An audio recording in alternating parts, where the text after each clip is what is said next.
It is 6:41 and we're calling this meeting to order on August 25th, 2022. This is a public meeting of the City of Portland's Police Accountability Commission. If the Spanish interpreters, Maria and Thalia, can give the information in Spanish language interpretation, please.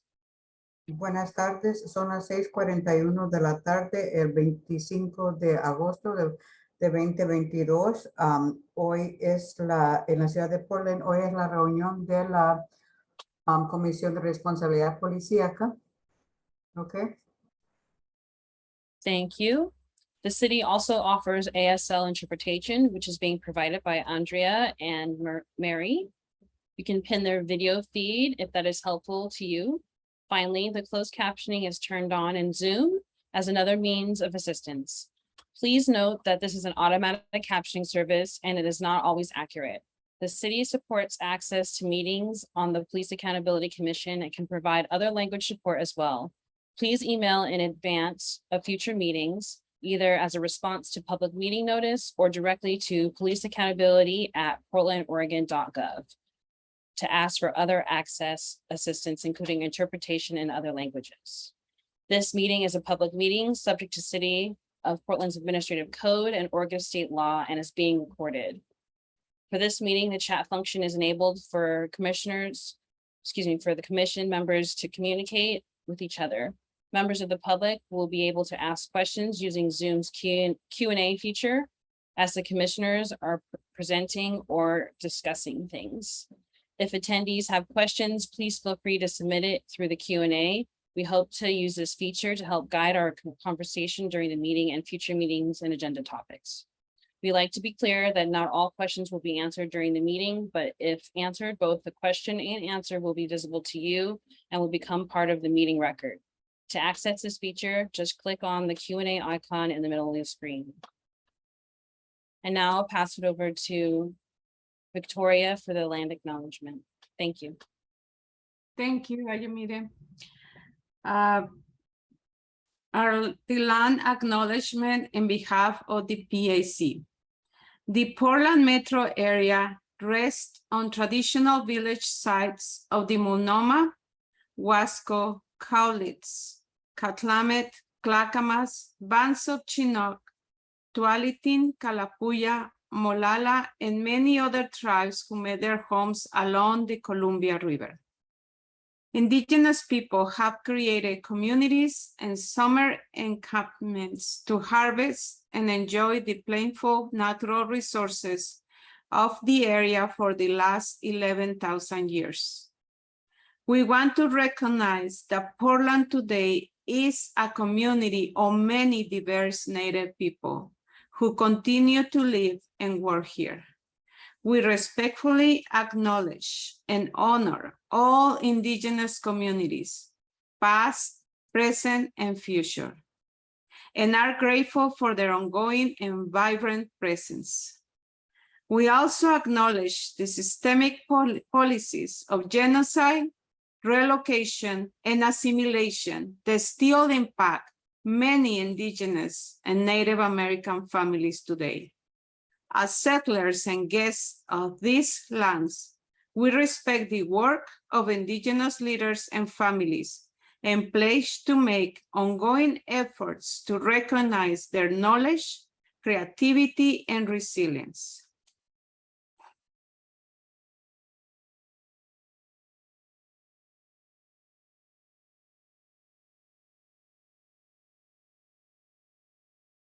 Here is the community agreements for the commission, for the Police Accountability Commission. Please take a moment to read these.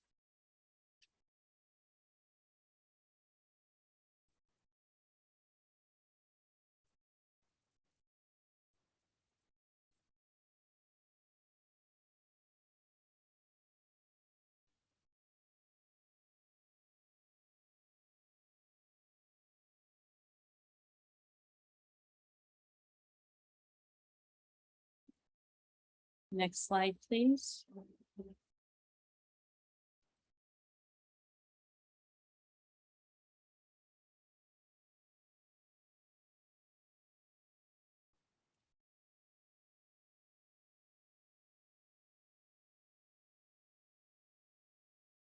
By a show of hands, spirit fingers, we asked if the commission agrees with these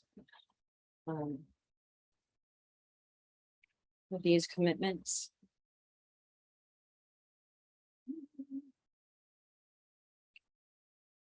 Thank you. I will pass it over to the co-chairs to discuss the timeline for today. Hi, good evening, everyone. My name is Faith Aiken. I use she, her pronouns. I'm one of the co-chairs along with Lovisa Lloyd and Seema Husseini for this phase of the work. And I'm going to go over the timeline as we've done.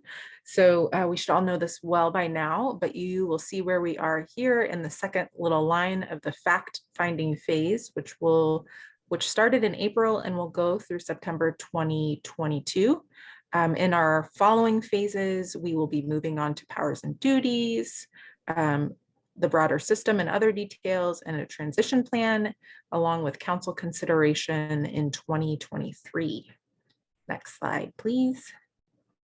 So you can see our next meeting is August 29th, next Monday. We will have a subcommittee on research meeting. On September 1st, there is a tentative subcommittee meeting. September 5th, we will not be meeting. Following that, September 8th, we will have a full commission meeting. The 12th, we tentatively have a full commission meeting, and the 15th, a full commission meeting. Upcoming in those meetings are a briefing with the U.S. Department of Justice and a briefing with the authors of Charter 210. Next slide, please. So just a review of our project plan. You'll see here we are in the highlighted yellow with the purple box. We are working tonight on completing areas of agreement on barriers and best practices. We will be discussing the areas of agreement document that we are drafting. We are moving to finalizing our areas of agreement document and then transitioning into our next phase of work. Next slide, please.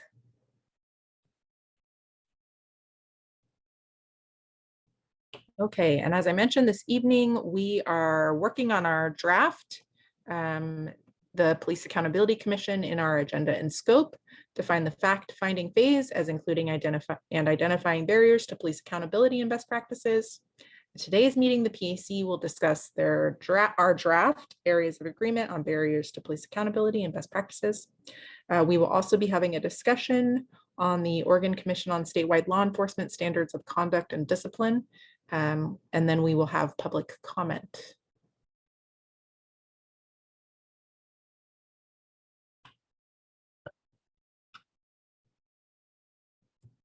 We'll now pass it to co-chairs of the subcommittee on the community engagement, co-chair Tirsa and co-chair Christian, to give a brief update on the progress of the subcommittee's work.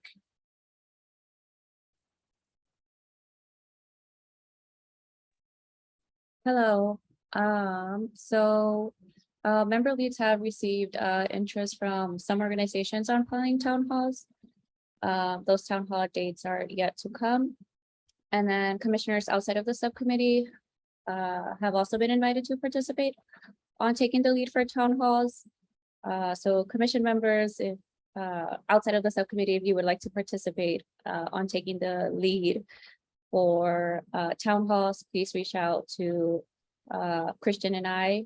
And the community engagement events will continue to take place after this phase of work is completed, as we want to gather as much feedback from the community.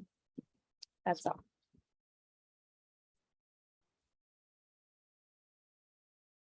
Thank you. We'll now pass it to the co-chairs of the subcommittee on research, co-chair Sophia and co-chair Angie, to give a brief update on the progress of the subcommittee's work. Well, good afternoon. Thank you so much, Armida. We have had one, we have, I think, 2 more meetings for subcommittee on research. Our next meeting is on next Monday. And on next Monday, we've gotten our spreadsheet of all of our jurisdictions. That's being compiled or added to, I should say, for all the updates. And we will also have a draft for the subcommittee to review for submission to the full commission. I mean, so we'll review that draft as well, and hopefully we'll be able to finalize that draft on our second meeting, the following meeting. But that's all we have for now. Thank you. Thank you, Commissioner Sophia. We will now move into the discussion of the draft areas of agreement and barriers to police accountability and best practices in Portland. This document is probably not going to be voted on today, but we will be worked through and adapted for future approval. It is one of the 3 outcome documents for the fact-finding phase, along with 2 documents being referred to the full commission by the subcommittees of research. This is an open discussion, and we ask you to follow the normal discussion rules. Please be brief each time you speak. Even though you can speak multiple times, please be facilitated, and remember that the commission use of a weighted stack is in our discussion. Finally, please be forward-looking in your comments. Would the co-chairs like to frame this discussion and get started, please? Definitely. Thank you so much, Ayamide. Thank you, everybody. It's amazing to think it, but we are actually starting to near the end of the fact-finding phase. I know it's been a long phase. There's been a lot of facts to find. And this document is one of our outcome documents.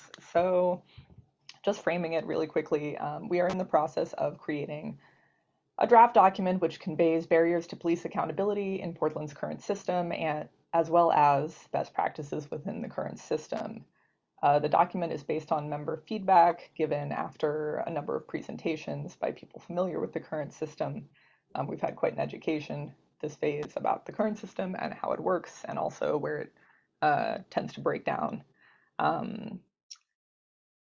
So I think the important question to keep in mind here is what are we trying to solve for in the future system? That's sort of the reason to write this document. Okay, in terms of how we got to this version of the draft that we're going to look at today, I just wanted to talk about that briefly.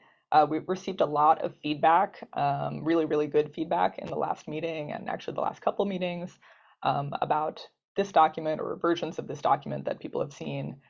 Staff noted that feedback in track changes, and then staff and co-chairs worked together to organize the document a bit into something a little bit more logical and hopefully a little bit easier to follow.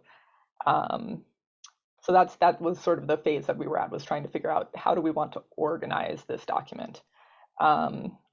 We got this suggestion a couple of times, actually, I think actually at least 3 times, to use themes for the document that maybe roughly correspond to the phases of the complaint process that the research subcommittee had identified and used. And so in the document we'll look at today, you'll see that we looked at a barrier, and then we sort of broke it out into kind of like roughly what phase or what part of the system does it relate to. We did not change a lot of language in the document. We really just reorganized it and put it into paragraph form. So I want to acknowledge that this draft went out really late and that commissioners have not had time before the meeting to look at this version of the document. And I just want to emphasize this is still a draft. We're still talking about this today. So we're going to take a look at the document. We're going to start at the beginning, and then we're going to go section by section through the document. And I'll read an item out loud, and then I'll ask for comments and suggestions and feedback. And I want to say maybe hold your wordsmithing still. We're still not quite at the wordsmithing stage. But in particular, if you see any facts that are wrong, please definitely correct those. And if you feel an item has been incorrectly categorized, this is a great time to point that out and to let us know. And I think we're going to have about two weeks in between this and our next full PAC meeting when we'll look at this again. And of course, we'll be taking comment very happily via track changes via email during that time as well. So, okay, and I think this discussion of the document can go roughly to like 8:15 or 8:20. So we have like a good bit of time to talk about this today. Okay, all right. All that said, okay, let's kind of begin at the beginning. So you see we have sort of our intro paragraph, and yeah, these are the kinds of things where if we want to wordsmith them a little bit later, we can, but sort of right now I kind of want to get into the meat of the document and talk about that.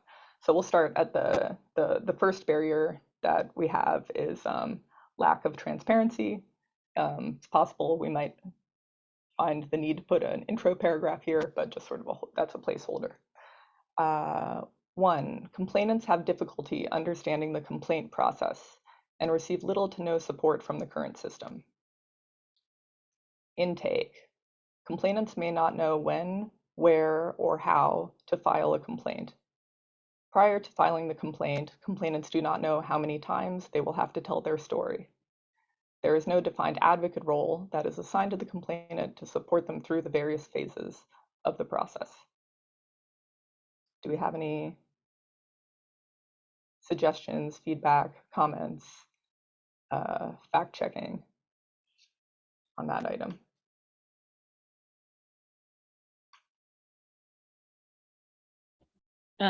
I see you guys' hands both came up around the same time, so I'll go Debbie, Commissioner Debbie, and then Commissioner Hamilton. So I'm not sure if this is only, this paragraph only talks about intake, but the last part says to support them throughout the various phases of the process. So if you're also talking about making it all the way to the end, to the appeals process before CRC, they do have the appeals process advisor, but it could be this is only limited to the intake part of it. So it just depends on how this is meant to be interpreted. Thank you so much, Debbie. I appreciate that. And you gave this feedback before about how the CRC does give them an advocate, but only towards the end of this. Yeah, it's at the end, right? Yeah, I mean, once they get to the appeals process, then they get help. But so, yeah, I don't know if that phrase means you're talking until the end, or if that should be added to one of these later parts of the description. Thank you. The CRC advocate did get incorporated into a later part. I think we just maybe didn't catch that part up there. So thank you so much. Commissioner Handelman. Commissioner Iona took my comment, but we could just say until the end of the process, or for the most part, or something like that, just to indicate the reference to the appeals process advisor later. Thank you.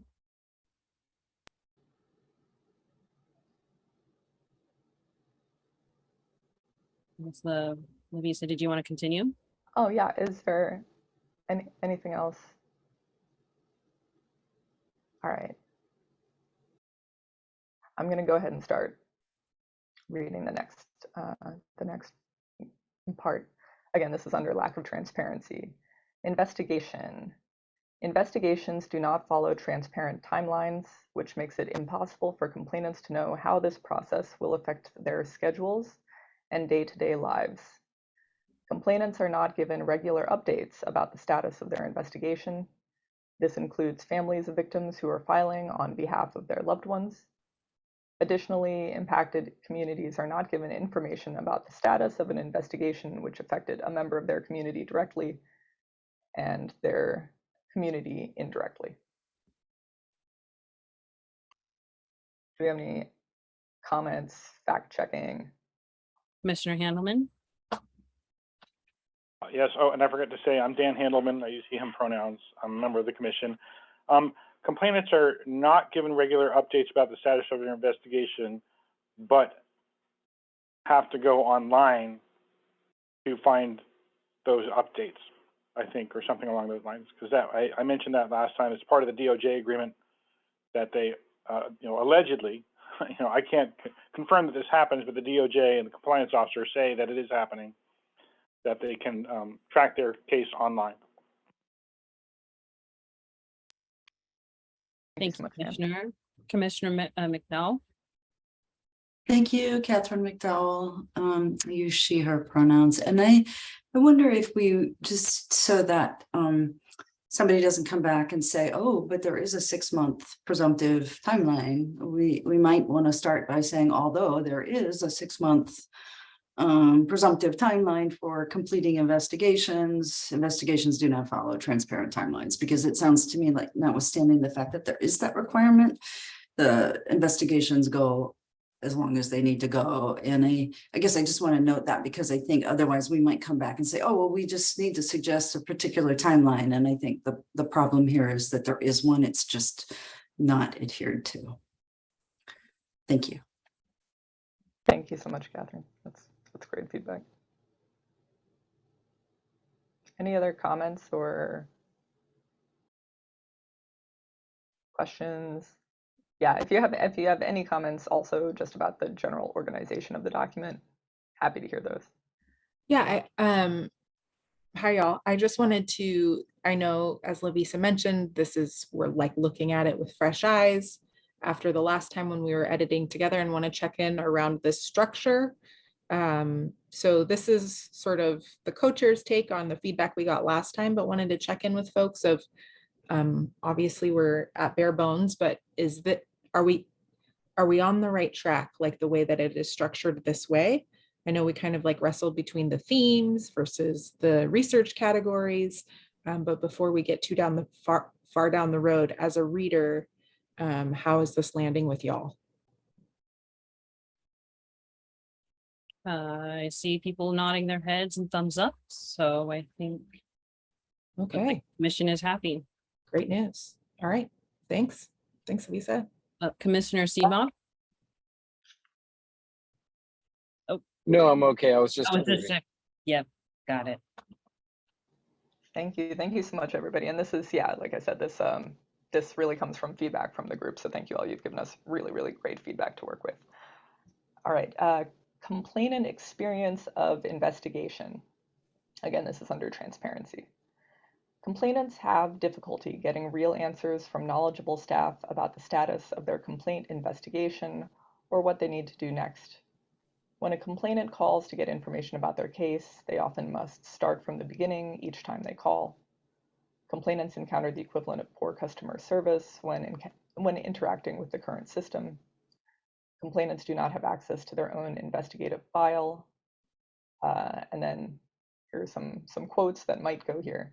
No one should have to wait months to receive word from the city about what the progress of their complaint is. That was from City Commissioner Rubio. And even the PPA president said the public, sorry, he didn't say this. He said the public deserves to understand what the process is.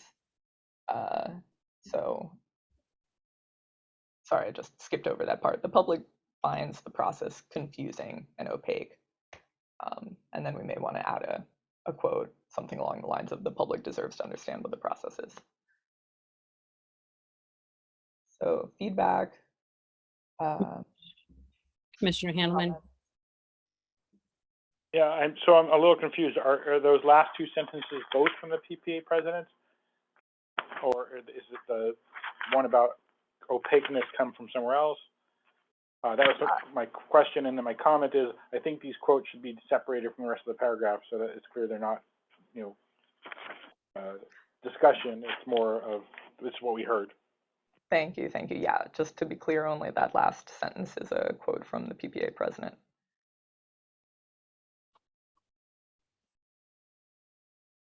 Thank you. Any other questions or feedback? Okay, I think Commissioner Lavisa, you can continue. Okay. Again, under transparency, number 2, important parts of the accountability process are not available to the public. Public nature of meetings. The advisory process and deliberations of the Police Review Board are not open to the public. The complainant or survivor is not involved in the Police Review Board process. The Police Review Board executive session is a double closed door meeting. Comments, suggestions, any facts we got wrong on that? Or anything else we might have left out of transparency, particularly about public nature of meetings, that we would want to put in here? Commissioner Handelman? I think just for clarity, the last sentence should say, the Police Review Board executive session is a double closed door meeting even to the officer involved, so that it's clear what we mean by that.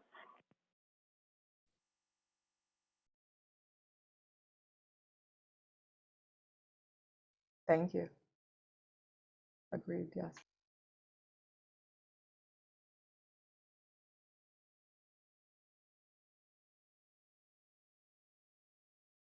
Thanks, and I know this is a lot to take in, so like I said, we are going to be really happy to receive comments via email as well after this meeting and before the next meeting. Okay, if there are no other comments, I'll go on. Again, this is under transparency. Reporting of outcomes. Complainants are not told of the discipline imposed / the outcome of their outcome. I guess this is something that probably needs some some wordsmithing. The outcome of their complaint. Yeah, something along those lines. Results of investigations are not published, or if published, are heavily redacted. No prosecution of police officers for killing unarmed citizens, and no explanation of the lack of prosecution. I think we already have some comment there. We've tried to preserve comments wherever possible. Little data is collected or published regarding outcomes. Comments, suggestions, ideas, things about reporting that we might have left out.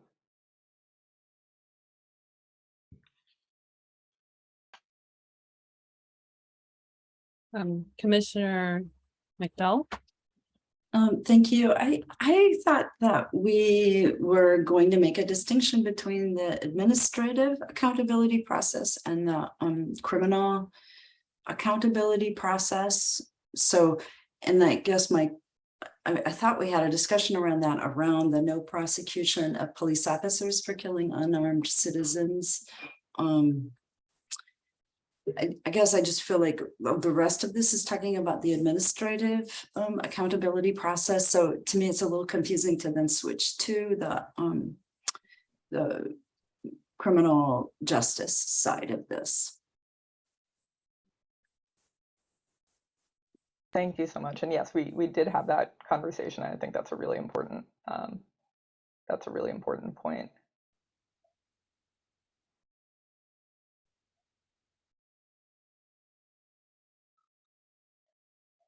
Thank you. Yeah, I think that's something that we can definitely work on and fix, or at least make a little bit more clear. I remember that discussion. Commissioner Handelman? And I know you don't want to wordsmith, but it's really important for us not to use the word citizens when we meet community members, because not everybody they kill is a citizen. Thank you so much. That's very important. See, that's not wordsmithing. That's just fact checking. Any more comments on this particular section? These are great comments. Thank you so much. Please, please, please keep it coming. I see Charlie has her hand raised. Oh, thank you. Go ahead, Commissioner Charlie. I'm not sure where this belongs. Charlie, she, her pronouns. And I don't have my notes in front of me, but I think it's important to somewhere reveal that you recall when they were talking about the officer has to get counseling, and that counseling involves only a meeting with their superior officer one time. So I'm not sure where that should go, but I didn't want this to go by without mentioning that.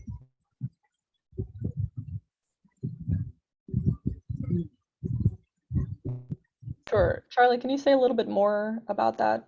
Yeah, I would have to go back through my notes and I can email you more, but counseling sounds like, you know, what we all know is counseling, right? It goes on and on and on. This is one meeting where the officer gets talked to by superior officer, and that's supposed to be considered counseling. I mean, that seems like an important thing for people to know, that that's all that happens in regards to counseling after misconduct.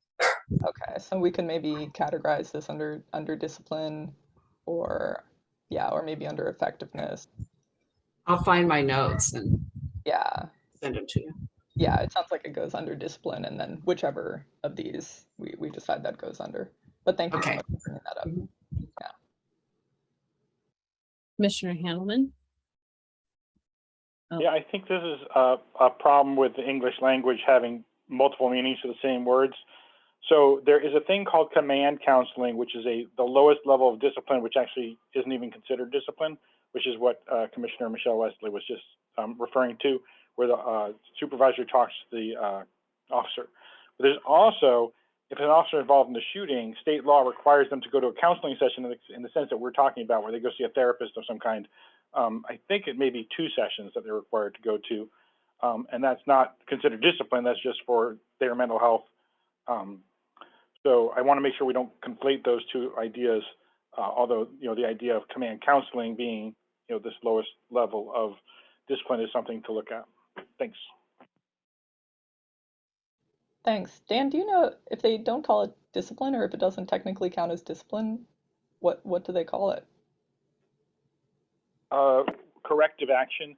It's incredibly confusing because in the Independent Police Review's annual reports, they have a table showing the discipline outcomes, and they list command counseling there, even though it's not considered actual disciplinary action. It's considered corrective action.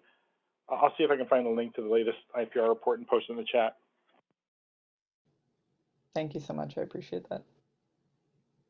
Commissioner Charlie, your hand is up again. Was that on purpose? I didn't think so. It did the reverse. You raised your hand before and it didn't work. Yeah. Okay. I think we're good to move on, Commissioner Lavisa. Thank you. Thank you so much. And like I said, yeah, definitely still very much a draft document, still working on incorporating everybody's suggestions and also having a structure that makes some kind of sense. So thank you all so much for your suggestions. All right, the next barrier after transparency that we had identified was complexity within the current system. Once again, here's a placeholder for a potential intro paragraph. Number 3, some parts of the current system are duplicative. Investigation. During the investigative process, the branch assistant chief, the internal affairs captain, and the IPR all review the investigation and recommended findings. The police review board then reviews the investigation again and again recommends findings. If the person appeals the case to the CRC again reviews the case. The case is then reviewed by the chief of police or commissioner in charge, who makes the final decision. We welcome fact checking on this. Commissioner Handelman. Yeah, the whole thing's very confusing. I'm not surprised this was hard to get right. Okay, so the branch chief, the IA captain, IPR review the investigation, and they can recommend findings that are different from the commanding officer, which is called contravening, but they don't. They're not making findings from scratch. I don't know if that makes any sense. So they so it should say and may recommend findings. Oh, it says recommended, by the way. Oh, I see. I thought that they reviewed the investigation and they also reviewed the recommended findings. I see. Well, okay, so if they disagree with Okay. findings, or there's use of force, the police review board then reviews the investigation again. So no case will reach the police review board unless there's a contravened finding or it's used deadly force. I mean, there's some other ones, but the point is that not every case goes to the police review board. So that's where I just want to clarify that. Did the language that I say get captured? I can't read the screen; it's too small for me. Okay, so Dan, are you saying, okay, so these three, all right, so here's my understanding. IA does the investigation, and then these three review both the investigation and the recommended findings that come out of IA. And then are you saying that yeah, there's actually another layer that you're missing there. Okay. So yeah, please tell me. During the investigative process, internal affairs or in IPR makes recommended findings, which then the officer's commanding officer either agrees with or makes a different finding. Then the next layer is those three people that you have listed review those findings and the investigation and can contravene it. And then if they're contravened, or if there's a deadly force incident, it goes to the police review board. Or if there's a sustained finding that can lead to time off. Couldn't read my chicken scratch here. That's what it said. So the three basic reasons it'll go to the police review board is if there's a contravened finding, if there's deadly force, or if there's a sustained finding, it'll go to the police review board. Okay, so we're just proving how the system is by having this discussion. Yeah, are there three different sort of levels at which a recommended finding can be found? There's sort of the initial level, and then the next level up, they can recommend different findings. And then the next level up, they can recommend different findings. Right, and then the other two that you have listed in this paragraph as well, the Citizen Review Committee, and then it could go from the Citizen Review Committee to the City Council, and then the case is reviewed by the Chief and Commission. Okay, thank you. Thank you. This is very confusing, and that is why, okay, this portion did get a rewrite to try to clarify what is confusing. So any comments or any suggestions on the next part of this, the second part of this? I saw Co-Chair Faith. Yeah, I just I wonder if, I mean, we're like making the case for this paragraph as we're talking through it. So I'm curious, and it's not, I wonder if we can just simplify it by saying like multiple reviewers can make findings, and then paren who the different bodies are, just because I think that like this is taking us on I don't know that, like, so if we're talking about the problem, I don't know that we're like, the problem is with one of these specific pieces of the process. We're talking about that the process is duplicative. So what if we just say like multiple bodies can make determinations that sometimes contradict one another? Or if there's another way to just maybe clarify that sentence without having to write out the process. That would be my recommendation.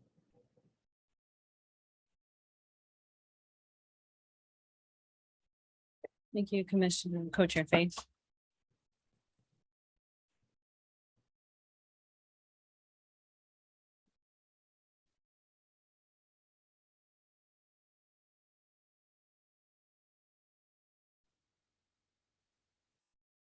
I like that suggestion, Faith.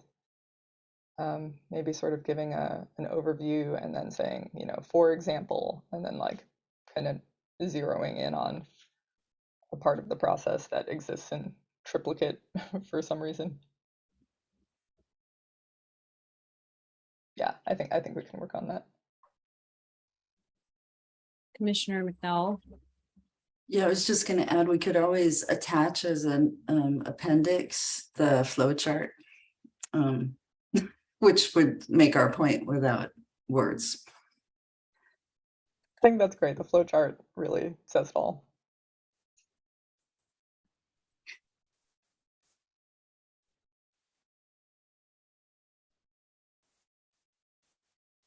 Commissioner Lovisa?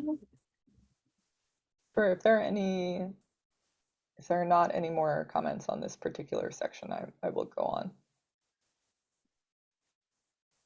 All right, again, under complexity and again, under parts of the current system being duplicative. Final decision. Final decisions on discipline are made 3 times under the current system. The chief of police or commissioner in charge makes a final decision regarding findings, which triggers discipline according to the discipline guide. The subject officer is then notified of the proposed discipline and has a chance to meet with the chief or commissioner. The chief of police or commissioner in charge then again comes to a final decision. A letter of imposed discipline is then prepared and must be reviewed and approved by both the chief of police and the commissioner in charge.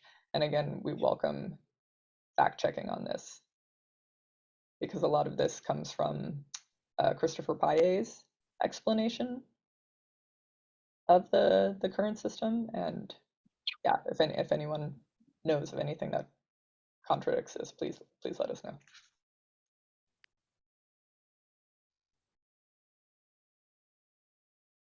Commissioner Handelman? I'm a little confused about what the 3 are. It seems like what you're saying is that review of the letter is the 3rd time. So I think we should say are made as many as 3 times. So I guess if in that final phase for the letter, if for some reason the chief and the commissioner disagree, I mean, I think the commissioner has the final say because they're the chief's boss. But it could be that that changes the finding again. And I think that just happened with the officer from the PPA who the mayor decided to fire. So I think you say as many as 3 times instead of 3 times as though that happens every single time. Thanks, that's very good feedback. Thank you, Commissioner Handelman.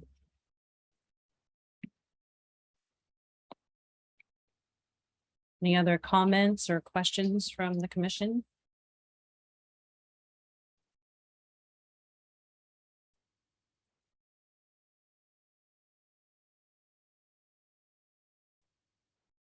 Okay. I think everybody wants you to move on, Commissioner Lovisa. Okay, happily. Once he's done doing his magic.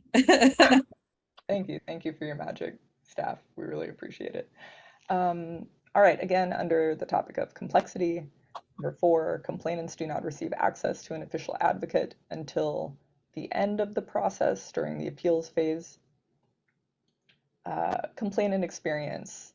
The complaint process moves between at least 4 entities: Independent Police Review, PPB Internal Affairs, the Citizen Review Committee, and the Portland City Council.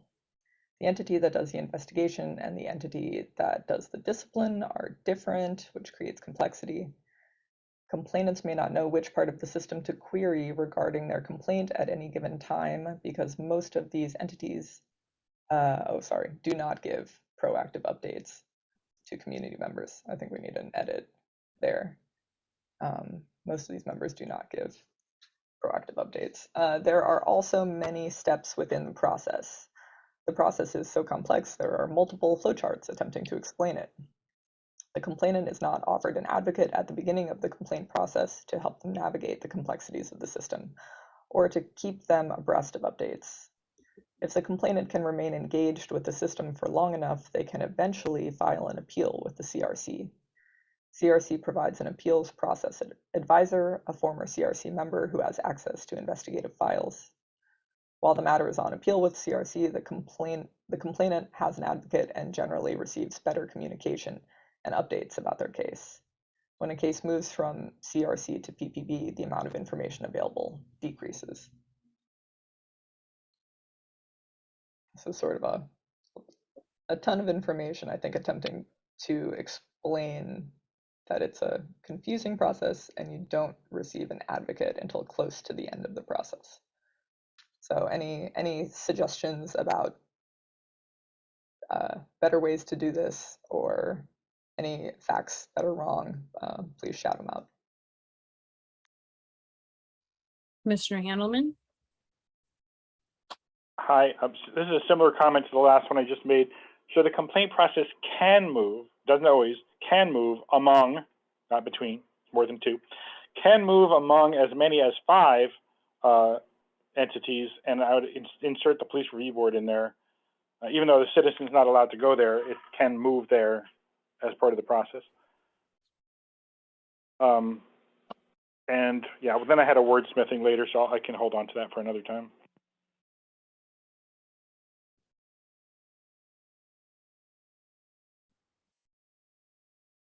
Thank you, Commissioner Handelman.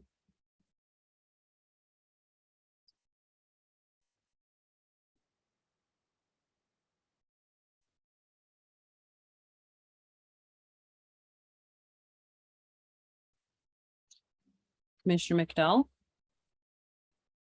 Thank you. You know, it was noteworthy to me that the folks from PPB and PPA also talked about the complexity of the system as being a barrier and being problematic from their perspective. I know we're just have the complainant experience, but I wonder if it's useful to pick that up as well, if that's was other people's understanding of the briefings we received.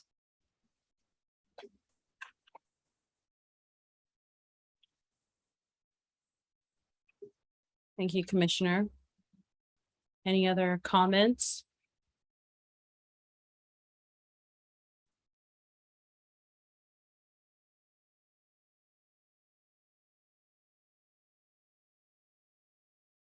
Any other questions? Oh, Commissioner Handelman. Sorry, this paragraph went on to another page. So the thing about the appeals process advisor, it says the CRC provides one. They offer one. So I'd say instead of offers, instead of provides. And this is in the second to last sentence, I think. And then the complainant has an advocate. It should say has access to an advocate, because they're not automatically given that advocate.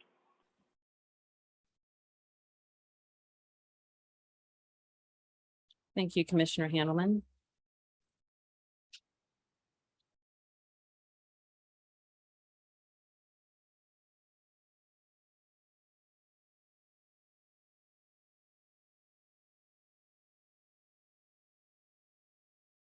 Any other questions or thoughts? Comments? Okay, as soon as staff is finished, you're definitely free to go to the next. Thanks all, these are very good comments. I really appreciate it. Number 5, this is again under complexity in the current system. Officer-involved shootings are treated differently from other investigations. Policy, a person or a surviving family member cannot file a complaint about a shooting, nor can they file an appeal. Investigations are called reviews. Findings are not the same as other misconduct investigations. A person or surviving family cannot file an appeal. Neither IPR nor CRC are allowed to review deadly force cases. And I think we may still, it looks like we still have a comment there from last time. Comments, suggestions, facts. Commissioner Handelman. Oh, well, I can't see the comment right now, but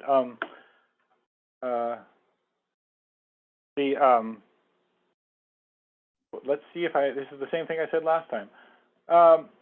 Yeah, so I said this last time, the CRC sits on the police review board. One member of the CRC sits on the police review board to review deadly force cases. One IPR staff member also sits on that police review board, and that should probably be mentioned. Then the first part of my last comment, that IPR is involved, what it means that IPR can observe the investigation. They cannot conduct the investigation. So yeah, I'm hoping that those get inserted in there.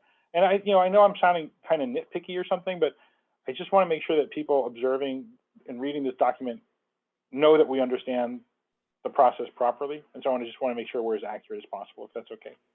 And also, this is a wordsmithing thing, but it may be important. The first sentence says a person surviving family cannot file a complaint about a police shooting. I think that's what we mean.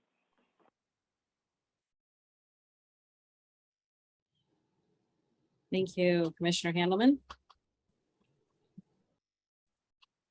And just to kind of let you know, Mr. Handelman, Commissioner Handelman, that everybody has been nodding their head and in agreement to your nitpickiness, as you called it. They don't think that's what you're doing. In fact, the fact finding is about fact finding. So thank you for your service.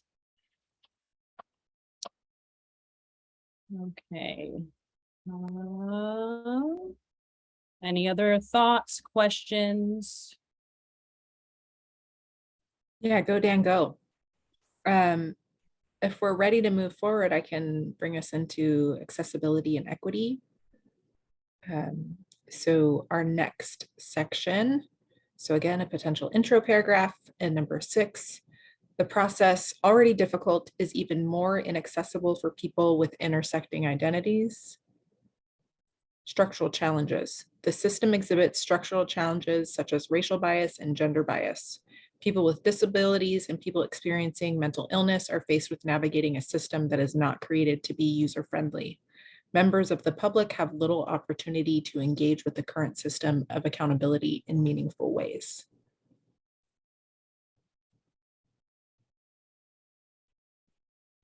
Any questions, thoughts?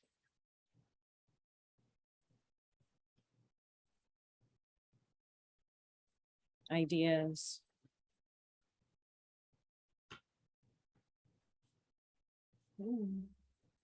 Okay, if none, logistical barriers.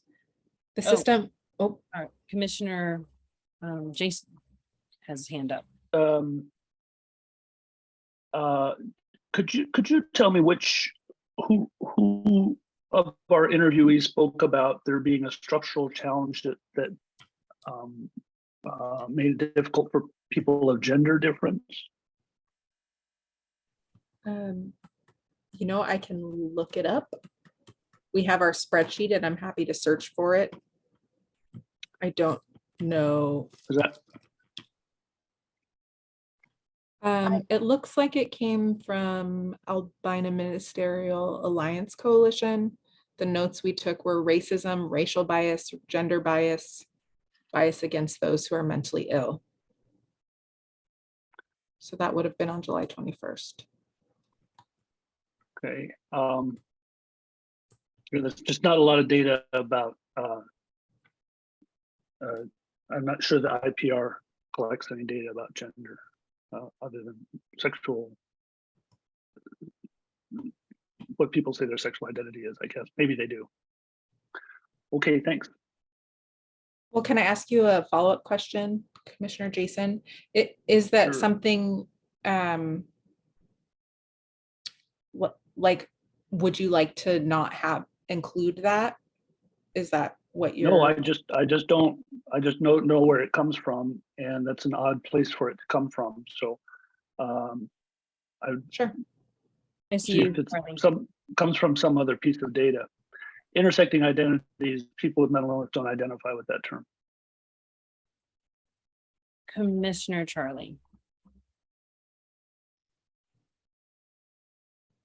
So when it comes to that, I first thought about pronouns and people being misidentified as far as not adhering, or I guess that's the right word, to the appropriate pronoun for the person who maybe may still look male, but is a she, they, or them, or whatever, and insisting on continuing to call them what their appearance is assumed. So then they assume what sexual identity they are, without any regard for them, even when they try to correct them.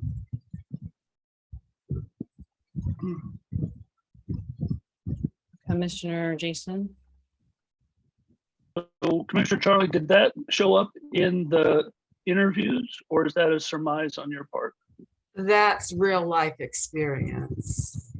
Okay, with so that's people different. I know. Mhm. It happens constantly. Commissioner Kiana, sorry.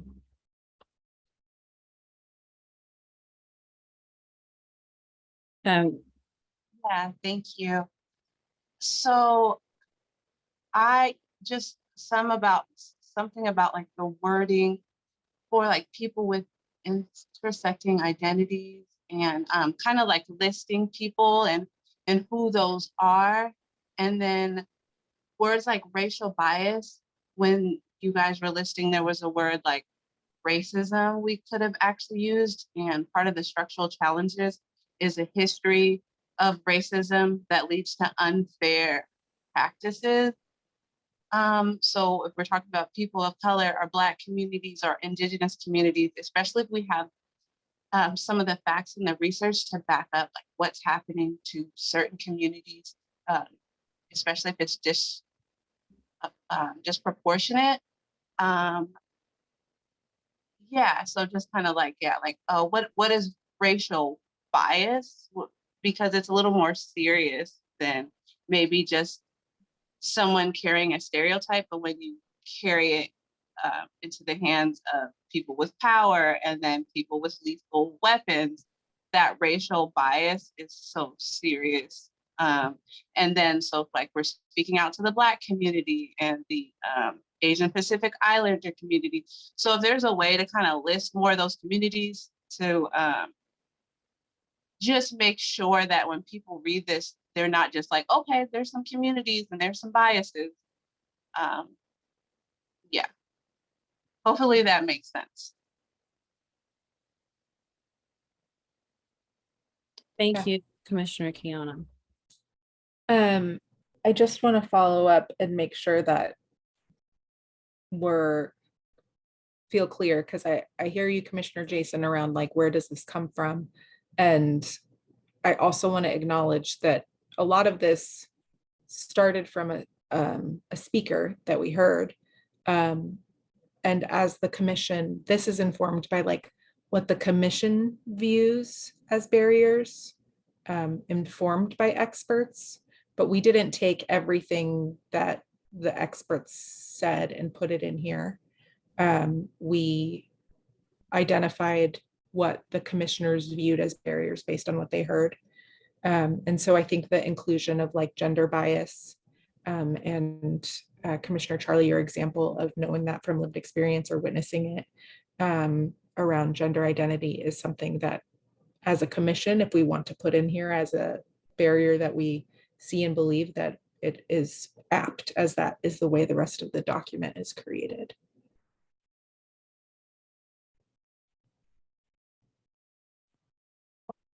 Commissioner Jason? This is a mix of what we've learned and what we decided for ourselves. Well, yes.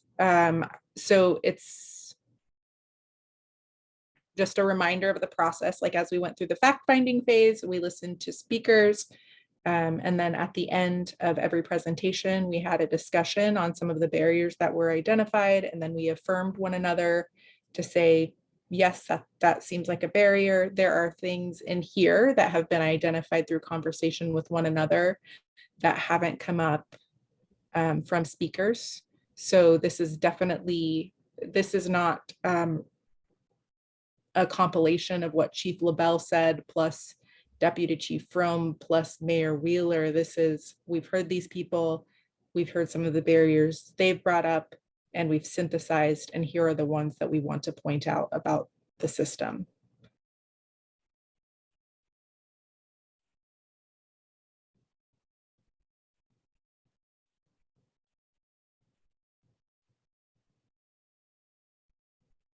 Thank you, Co-Chair Faith. Any other questions or comments? Commissioner Lavisa? Yeah, I just wanted to say, you know, this is maybe like a good time to say, if there are barriers that we have, that we haven't talked about, you know, that that you heard, or that, where you're like, hey, like I was thinking about what that presenter said, and actually that creates this other barrier that that doesn't fall into any of these categories. We have a lot of categories, but it's absolutely possible that there might be something that we missed or something we left out. And I think it is really worth saying that, yeah, that this document is about things that the PAC wants to identify as a barrier. So I just want to say that I welcome those suggestions, and we welcome those suggestions.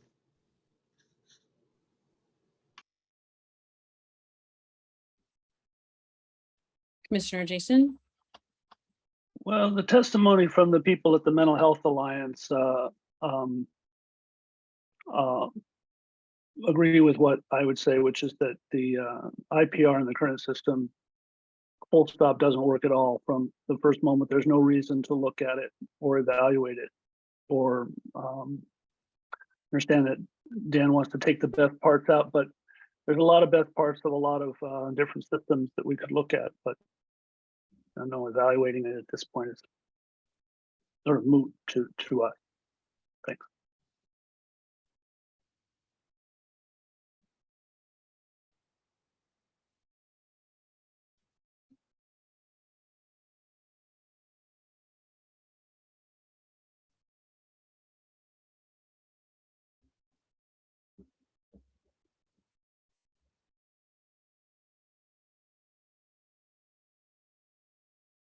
Any other questions, thoughts, comments?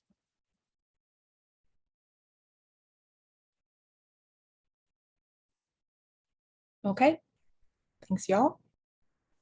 Moving on, logistical barriers.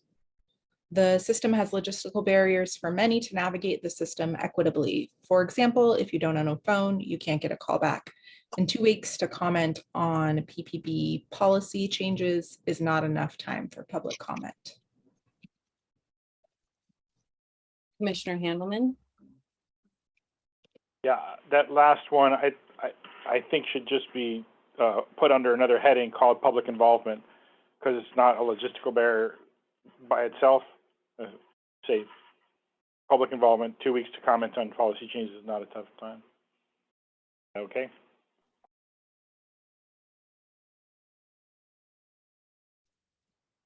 Thank you, Commissioner Handelman. Any other comments about this particular section?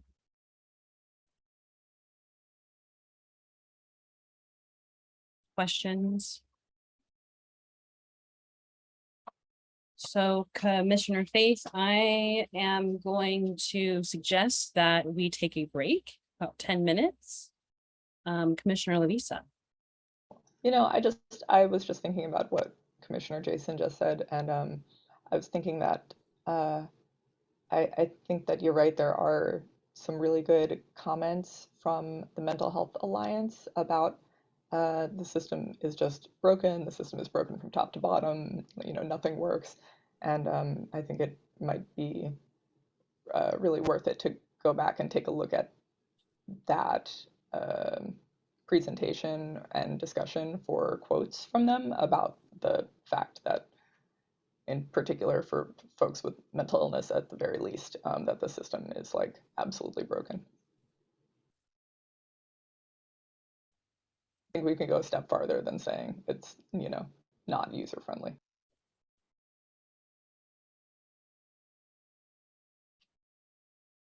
Thank you, Commissioner Lavisa. Any other questions or comments or suggestions before we go to our break?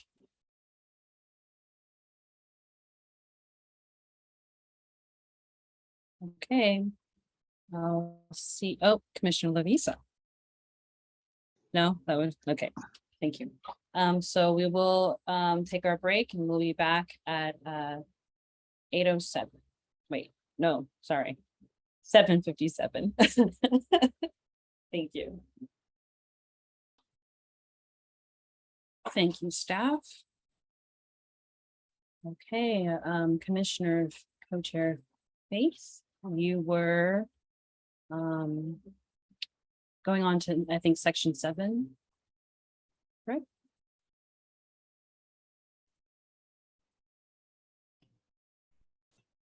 Okay, welcome back, y'all. We are at perception and trust.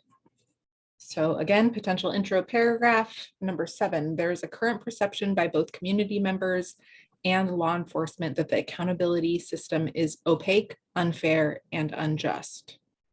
Community trust is broken. The public has a sense that the deck is already rigged to favor law enforcement, resulting in the whole system feeling pointless to many.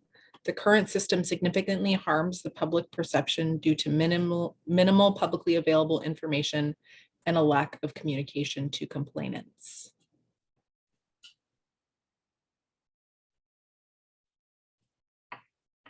Questions, comments, suggestions?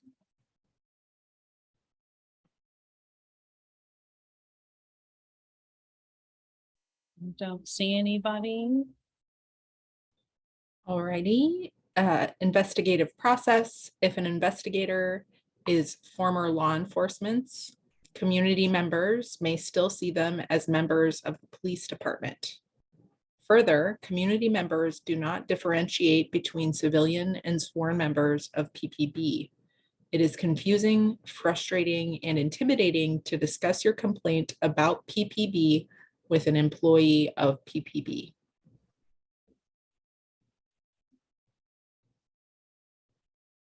Comments, questions, suggestions?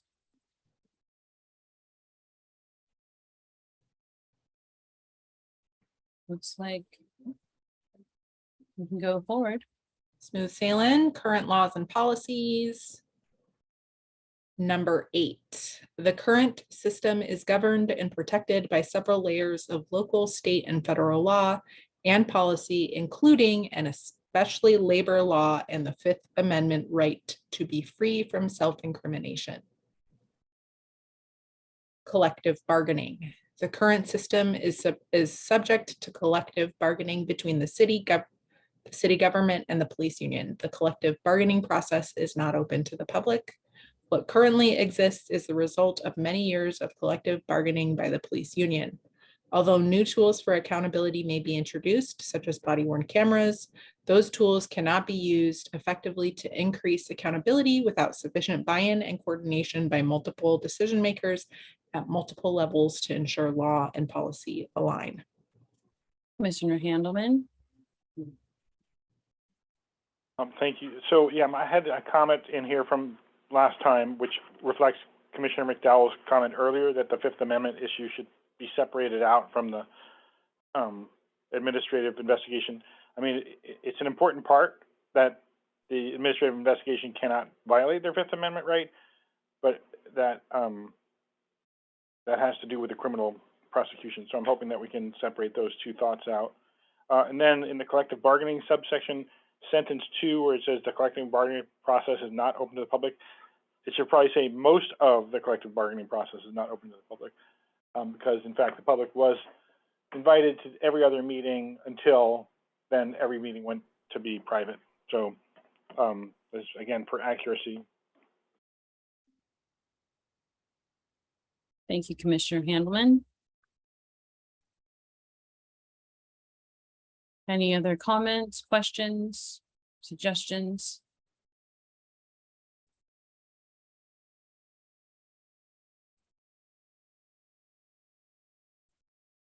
Okay, Co-Chair Faith, I think you could proceed once staff's finished. Okie dokie, lenient standards of conduct.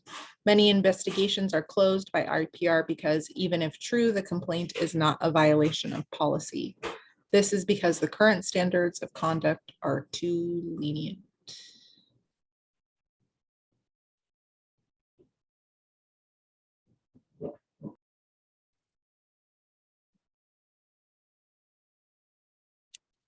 I don't see, oh. Staff. Just wanted to comment that there was a couple items that didn't get put into this document that would have fit into this particular section that were captured in a conversation after one of the briefings about, I think it was the PPA one regarding membership in extremist organizations and specific examples of the standards of conduct being deleted. So this is something that got flagged by co-chairs. It just hasn't yet been put into the document. So if anyone's wondering where that would go, this is at least one of the places it could be. Thank you, staff. Commissioner Handelman. So these headings on the subparagraphs are supposed to be reflective of the categories that we have in the research subcommittee, is my understanding what you said at the beginning of the meeting. And I think that it should say policy, maybe you could say policy parentheses lenient standards of conduct. But the issue is that the policies allow for these findings to be made, and that's broadly the category that we're going to be addressing when we're setting up the new system is the policy. That's my opinion. You can do with it what you want. Thanks. Thank you, Commissioner Handelman.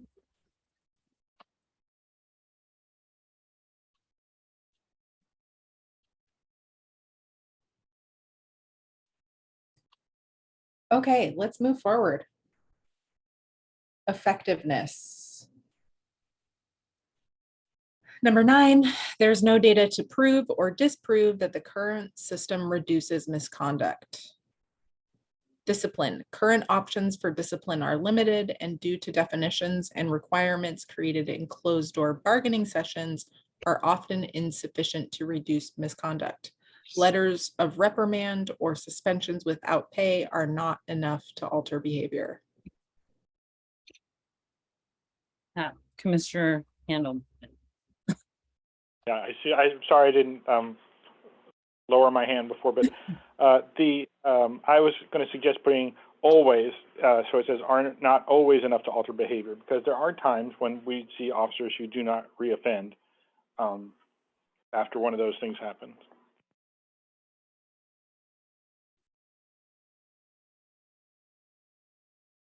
Thank you, Commissioner Handelman. Commissioner McDowell. So I'm not sure if this is where this goes, but I'm thinking about I think it was our equity training in our last meeting where we talked about the differences between accountability and discipline. And I'm just wondering if that we need, whether we need the broader concept of accountability here. Because it feels to me like if we're talking about effectiveness is just viewed through the lens of discipline, we're not getting to that larger issue of accountability. Thank you. Thank you, Commissioner McDowell. Any other comments or questions? Comments, suggestions?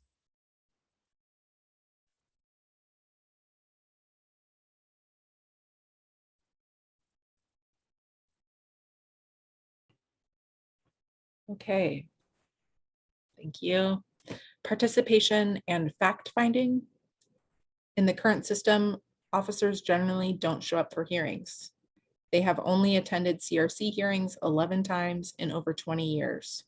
The system neither sufficiently incentivizes officers to participate in hearings about misconduct they have allegedly committed or witnessed, nor provides consequences when officers do not participate.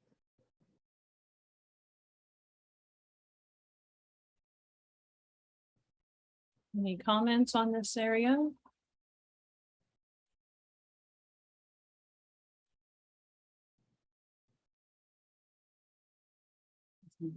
Okay. Limitations of scope. Some complaints have no avenue for resolution outside of private litigation.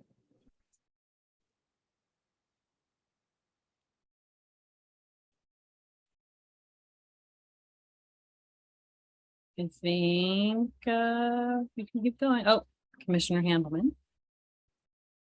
Well, I think it's worth pointing out that not everybody has the capability of filing Hmm.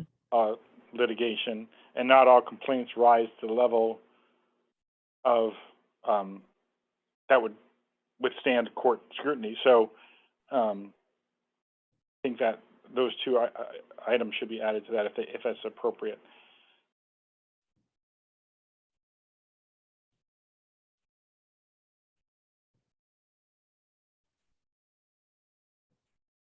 Thank you, Commissioner Handelman. Any other comments? Thoughts? Questions?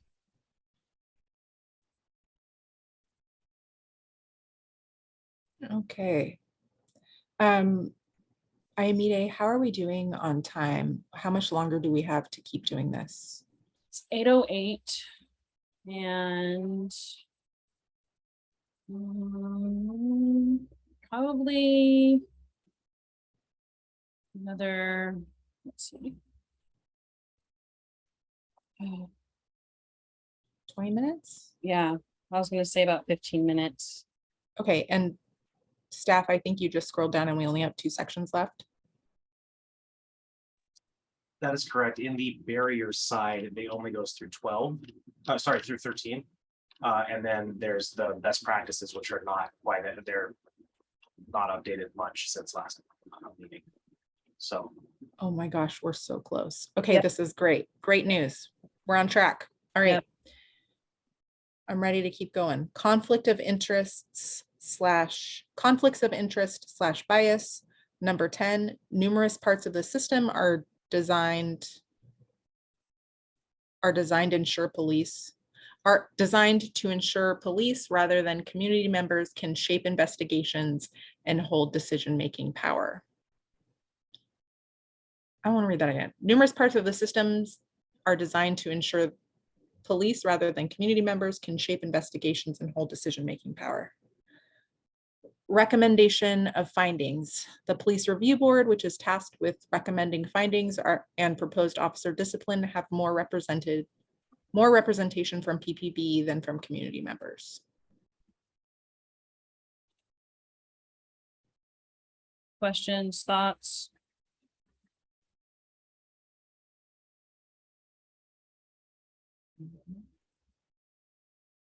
Suggestions? I think you're Does good. not have.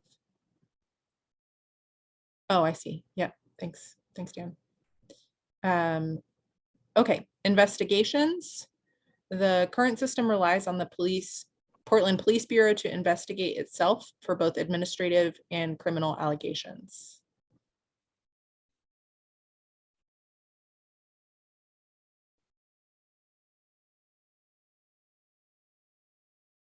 Hearing nada. Internal affairs. PPBIA investigations give a tremendous amount of deference to involved officers. PPB officer judgment receives wide latitude from PPBIA investigators. PPBIA investigations are not rigorous enough, especially when officer statements and physical evidence do not match up. Any comments?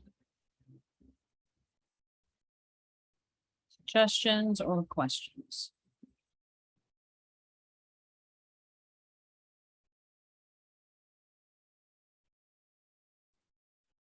Okay, subpoint. Oh.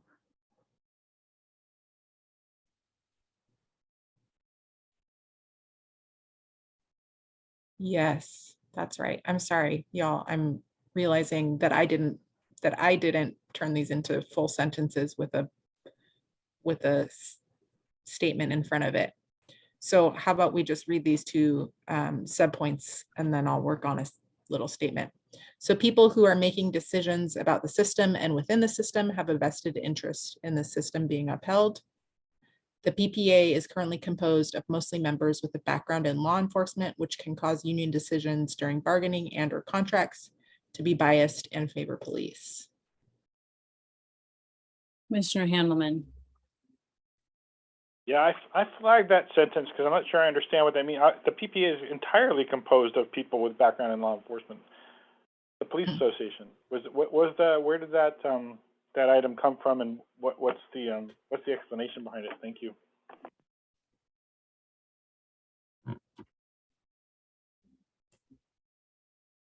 I'm gonna try to find it in the spreadsheet. Commissioner Iona. Not that I know the answer to this, but aren't the people who are the public safety support specialists also members of the PPA? Could that be what it's referring to? And again, I don't know the answer. That's just a question I have. Commissioner Tirsa, I saw your hand up. Yes, Tirsa, she, her. That comment came from me, from my notes. I'm trying to look back at them, but I trust what you're saying, Dan. That the PPA is fully composed of members with a background in law enforcement. And correct me if I'm wrong, but not all of them are active, correct? But somehow have a history of law enforcement.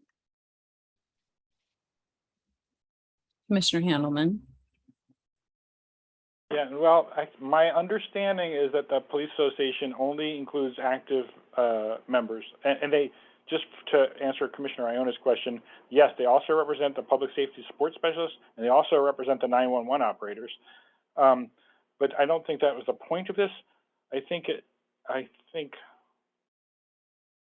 what this is about is how the contract negotiation is not coming from a community perspective. And I think it kind of harkens back to that the community is not allowed in those negotiations.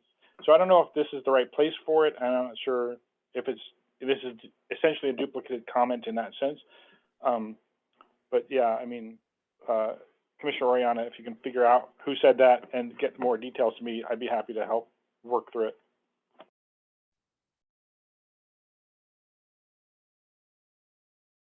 Thank you, Commissioner Handelman. Please put your hand down. Commissioner Handelman, thanks. Okay, Commissioner McDowell. So I'm sorry I was a little slow, but if I can go back up to the recommendation of findings, I think that to be consistent with what a change we made earlier, I think we would want to say the Police Review Board, which is tasked with recommending finding and proposed officer discipline. We could say in the most serious cases, maybe, or in many cases. But I think that was the discussion we had earlier, that it's not in every case, but it is certainly in the controversial cases, it appears to be. So certain cases is where what Dan proposes, and that's fine. And then the next bullet on the current system relies on PPB to investigate itself for both administrative and criminal allegations. I think that is not entirely true on the administrative side. That's the whole point of the creation of the IPR was to create a civilian review system to investigate police misconduct administratively. So, and I guess I don't, again, maybe in most cases or in some cases, I think that I guess I just want to say that this on its face does not acknowledge the existence of the IPR and its investigative mandate. So, so those are my two comments. Thank you. Commissioner Handelman. Yeah, I would suggest in most cases for that. I almost flagged that before, but I didn't want to slow everything down because it doesn't say in all cases in the sentence. But I think it probably should say in most cases, just so we're clear and we don't get accused of being wrong. The IPR, just for the record, was created in 2002, 2002. It started getting going in 2002, and they didn't do their first investigation in 2013. I think we've said this before, they can't compel officer testimony themselves. They do still depend on the police for that. So there is involvement of the police in IPR investigations anyway. But I think your point is well made.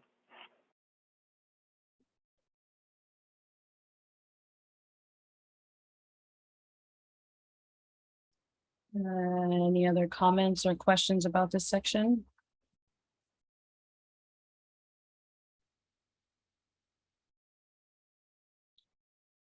Did I see staff's hand up in the midst of all that, or was I just saying things? You did. We were just going to say exactly what Commissioner Dan said, that 911 dispatchers are also members of PPA. Thank you. Thank you.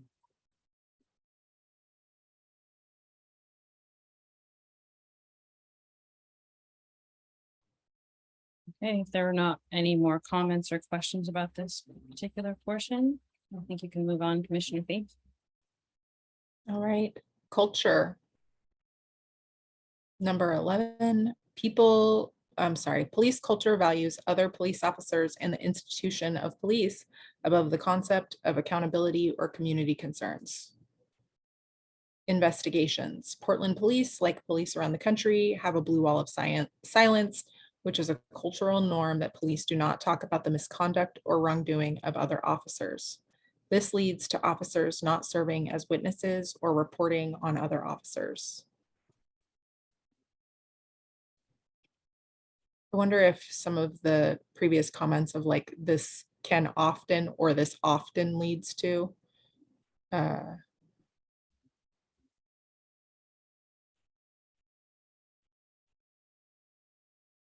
and similarly Portland police, like most.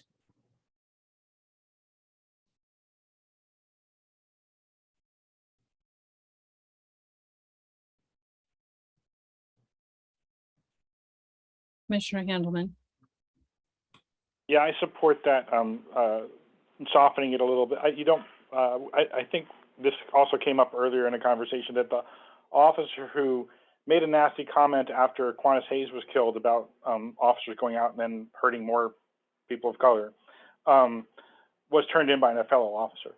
And the cops are now getting the special ABLE training. I think we might have heard about that too, ABLE, active bystandership for law enforcement, where they're supposed to turn in the other cops. You know, we'll see if that has an effect, but I think it's a good idea not to blanket make a statement.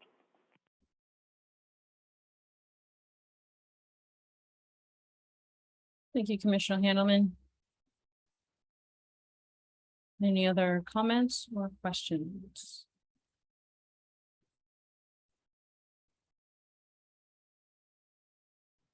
Suggestions? Okay, reprisal. Community groups report encountering intimidation, harassment, and retaliation by police when filing reports or asking for them to be held accountable. Wonder, again, I think this could just be often community groups, often community, oh, yeah, thank you. No, you got it right, Samir. That makes sense.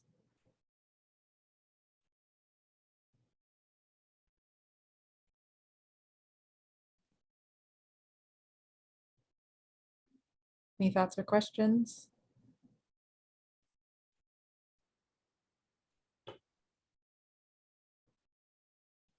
Okay, history. Restorative justice between police and community is not possible because we cannot restore what we never had.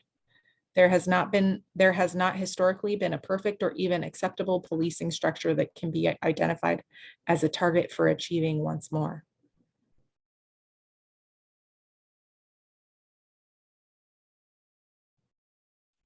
Any questions, comments, additions?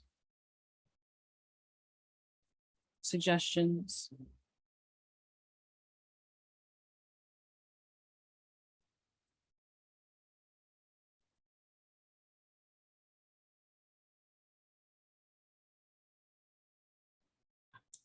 Okay, 12. There's an adversarial relationship between police and public. Service to institution, police culture, oh, thank you, and the public. Police culture views the system as, I'm sorry, police culture views the public as separate and often in conflict with the police. This promotes an us versus them relationship. Sorry, I just saw Catherine's hand up before you started reading, Faith. Yeah, I'm sorry, I'm kind of slow, but on the cultural piece, I wondered if that's maybe where the reference to PPA belongs. It's just a thought. I think that the perception is that the strength of the PPA precludes civilian oversight or makes civilian oversight very challenging. So to me, that's a cultural issue that the union, you know, even when the mayor says, I don't agree with this and they shouldn't be doing this, the PPA will release a statement often that says basically, we don't care what you think, some version of that. So to me, that is more cultural than, I mean, I know PPA is biased. That's by definition, they represent their members. They're there to advocate on behalf of their members, but it's really the culture of what they're advocating, I think, is the issue when it comes to accountability, because they often appear to be resistant to accountability as part of their core function.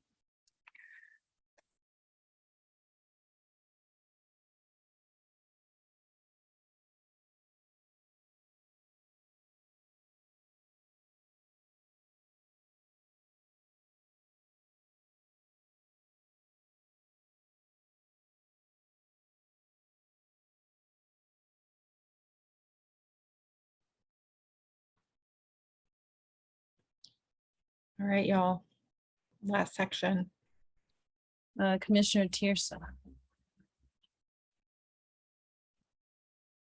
I do like that suggestion, and I can see how it's a cultural issue, Commissioner Catherine. And I'm also thinking, or I don't know if it makes sense to add to the cultural section something along the lines about trainings. I recall that Christopher Paelle mentioned that there is no ongoing anti-racist trainings after onboarding. But I'm not sure that would fit here with the culture or effectiveness. Yeah.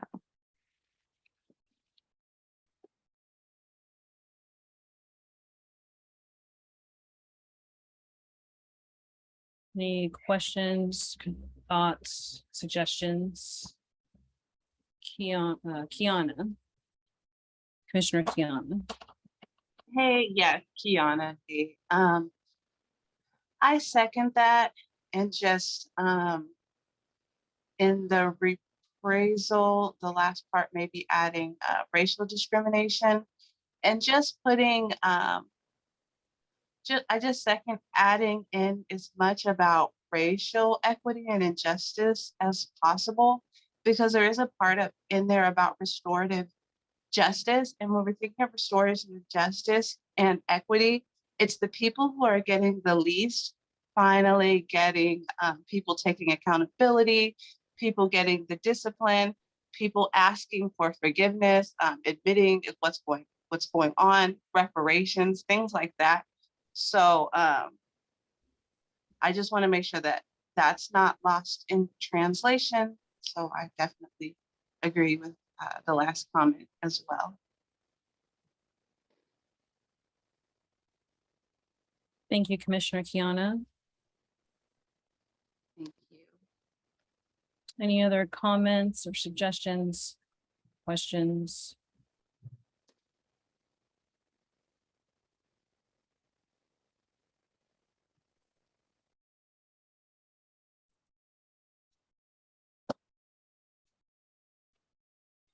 Oh, Commissioner Kiana, sorry.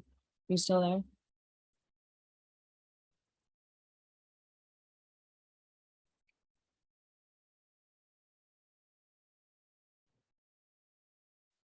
Okay, thanks, y'all. Inadequate resources for civilian oversight. Number 13, the current system relies heavily on volunteers and then does not provide them with the sufficient support. Monetary support. Civilian oversight is provided by community members who serve on a volunteer basis and do not receive compensation other than limited stipends.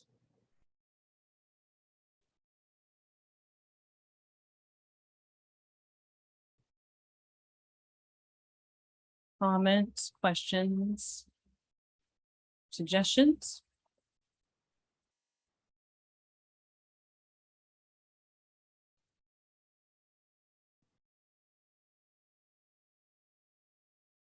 Commissioner Handelman.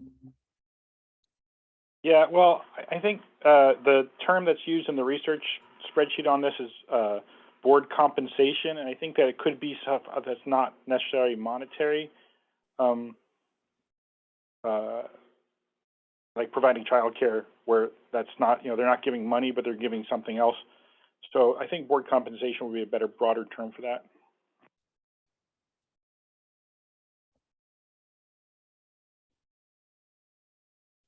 Thank you, Commissioner Handelman.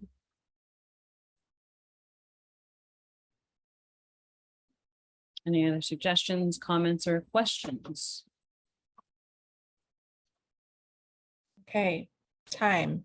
Civilian volunteers often have other commitments, but the system is not built around understanding their limited time. As a result, civilian volunteers are asked to handle large case files and large caseloads on short timelines.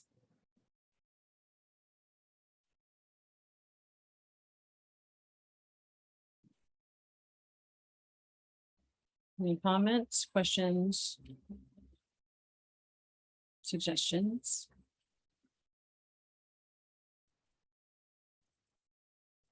Okay, training. Civilian volunteers have asked for more training, but training resources are not available. As a result, civilian volunteers do not receive sufficient ongoing training.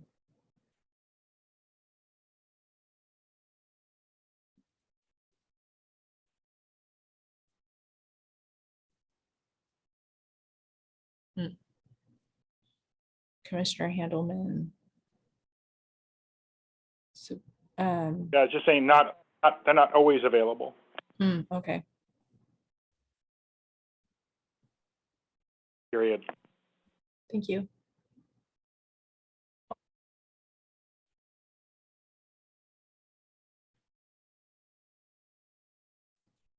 Okay, mental health. Doing civilian oversight, including reviewing alleged police misconduct, is taxing on the emotional and mental health of volunteers. Community members who volunteer as part of Portland's current police accountability system do not receive adequate mental health support. This inadequacy is exacerbated for those who, due to their own lived experience, may be more affected by the work of civilian oversight.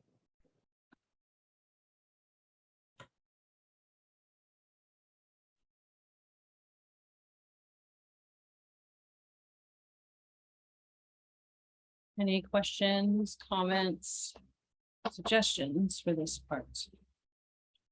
Commissioner Charlie.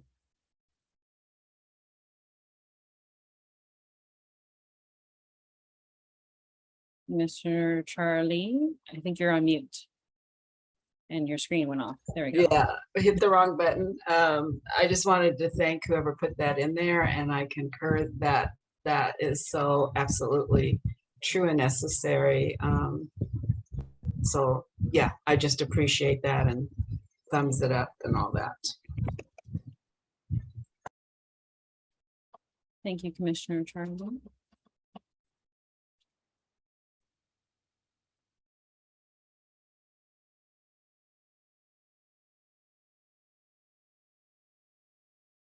I see a waving of hands from Commissioner Jason, as in just a yay, like spirit fingers.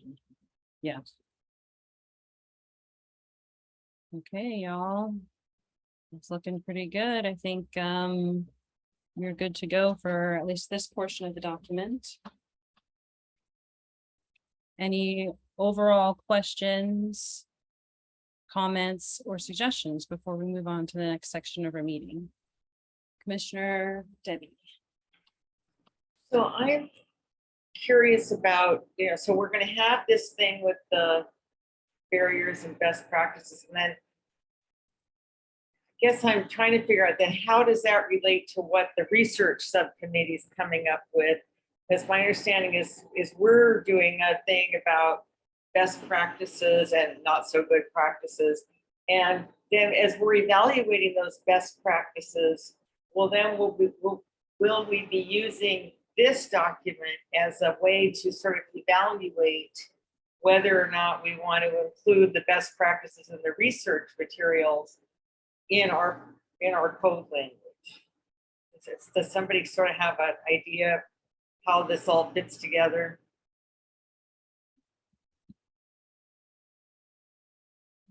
Co-chairs? I can take a try.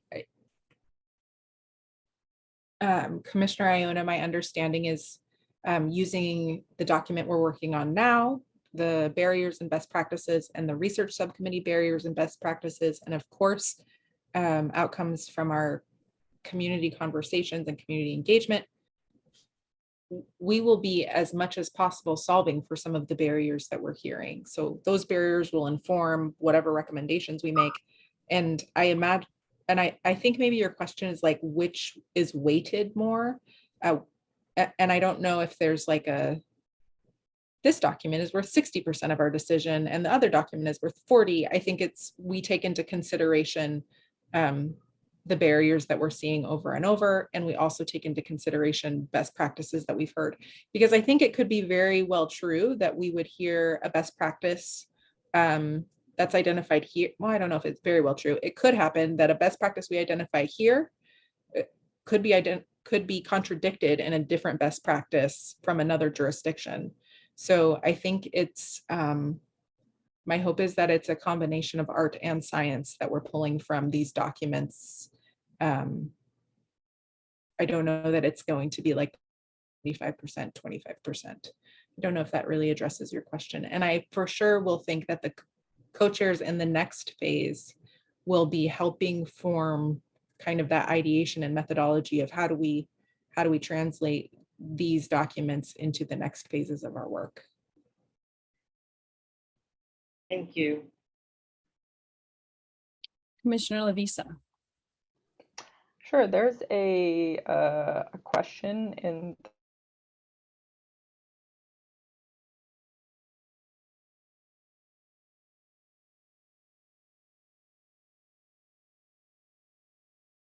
the question is, under section 13, could you add that civilian volunteers find their recommendations are sometimes ignored by the city and the police, making them feel like their work is meaningless?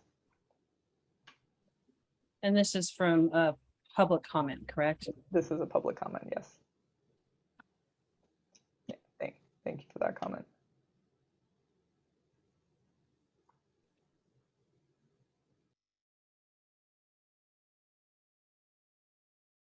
Commissioner McDowell. Yeah, I feel like we got that feedback when we talked to folks from the CRC. That was when they were talking about the challenges of being a volunteer. I felt like that the public comment that we just got echoed some of the feedback we got from CRC members. Spirit fingers from Dan and Lavisa. Commissioner Dan and Lavisa.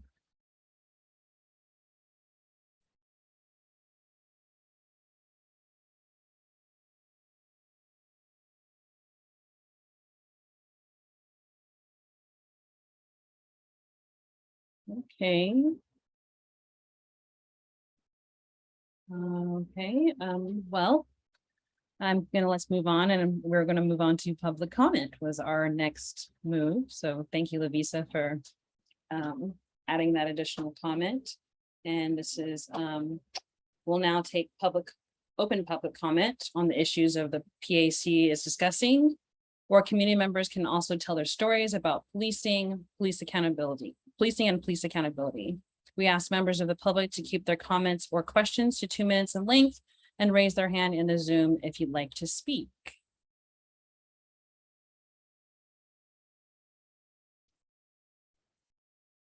Okay, besides the last.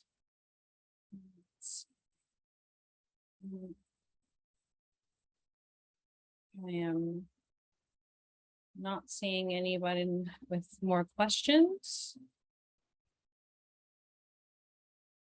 Okay. Thank you to the members of the public for being here and the questions that you have asked. Before we go on to the next section, I figured that we could give ourselves about a 5-minute break just to kind of transition into the next chunk of our work together and to give your eyes a little bit of a break from staring at the screen. So we'll be back at 3:44. Oh, sorry. 8:44. Oh my gosh. Dyslexia at its finest, people. That made me laugh. That was wonderful. And then I'll do the. You wanna do the.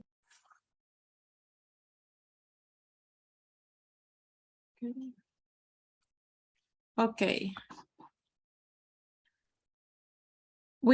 We'll now move to discussing the Oregon Commission on Statewide Law Enforcement Standards of Conduct and Discipline. I will pass it to the co-chairs. Good evening. I sent an email yesterday.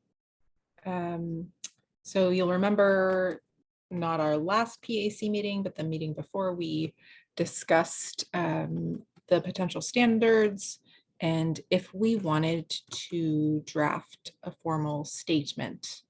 Where we left off last time was there some questions of, can we even draft a formal statement? Samir, maybe it would be helpful for us to just hear what you heard from the Office of Government Relations and our attorney. Yes, thank you, Co-Chair Faith. There was a conversation with the Office of Government Relations and a follow-up or two to verify after, I believe, 2 commissioners in the, I want to say August 4th meeting asked about whether or not there was ability for a city advisory group to directly communicate with statewide rulemaking authorities.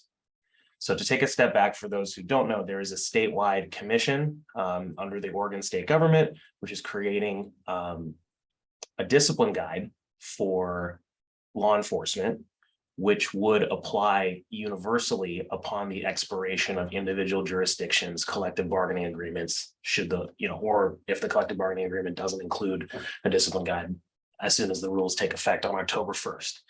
They are open to public comment until September 16th. And the question was raised as to whether or not the PAC should and also could give input. The Office of Government Relations advised that it is okay for advisory groups to directly give comment to rulemaking processes at the state level, and that after delivering it, we would report to the Office of Government Relations with details. And then when asked if the process outlined in the Police Accountability Commission's internal processes document approved May 19th by the commission was acceptable, the response was that the PAC has discretion within your defined process to decide what, when, and how to comment on state rulemaking. And that was in response to a question on how to consult. And the response was that the report happens after the fact. So should this be something that the commission would like to give a statement on, it is not a violation of city policy around communication with the state to do so. Does that answer the question you were hoping to answer, Co-Chair Faith? Perfect. Thank you. Thank you. So I do want to make it clear that we're not making any decisions tonight. We are having the discussion of if this is something we are interested in. So what was brought forward was, do we want to make a formal statement? And I wanted to check in on the feelings in the room around if we're interested in doing that, or if there's an alternative that someone would like to suggest, or if folks don't feel interested at all. So perhaps I'll read this from our own internal processes. On rare occasions, the Police Accountability Commission may write statements in support or opposition of policy issues that are relevant to the purpose and scope of the commission. To create such a statement, the Police Accountability Commission shall propose a position to the project manager, who shall then work in partnership with the commission to draft the position and have it approved by the commission. Commissioner Jason? Thanks. Can someone tell me who brought this to this group? Who is the petitioner here? Who is asking us to make this a statement? I don't know that anyone is asking us to the statement. It was raised by co-chairs as something we saw in the news. So perhaps if as co-chairs, you could make the connection for me how this is relevant to the purpose of this group. Sure. I sent an email which details some of the positions. Maybe it'd be helpful if I screen shared so we can talk through that. Or, I'm sorry, staff, to put you on the spot, but would you be able to screen share the email that I sent recirculated last night or yesterday so we can Yes. talk through? Just a moment. Thank you.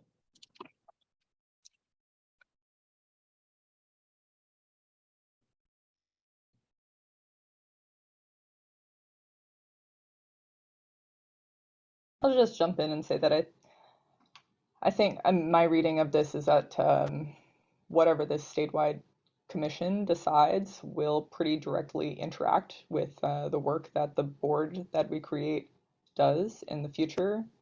The new oversight board would have to apply the discipline guide that this statewide board is creating. And I think that they would have to do that after the current contract with PPA ends.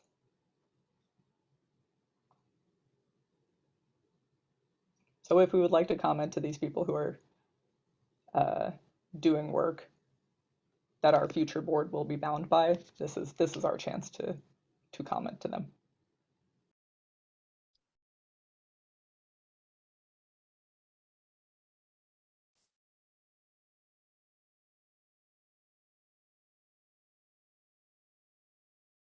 Yes, Commissioner Catherine? Thank you. I don't know if anyone has this answer, but does anybody know the difference between these draft standards statewide and what was negotiated in the PPA, PPB collective bargaining agreement for the city's discipline guide? I don't know if anybody's done that comparison.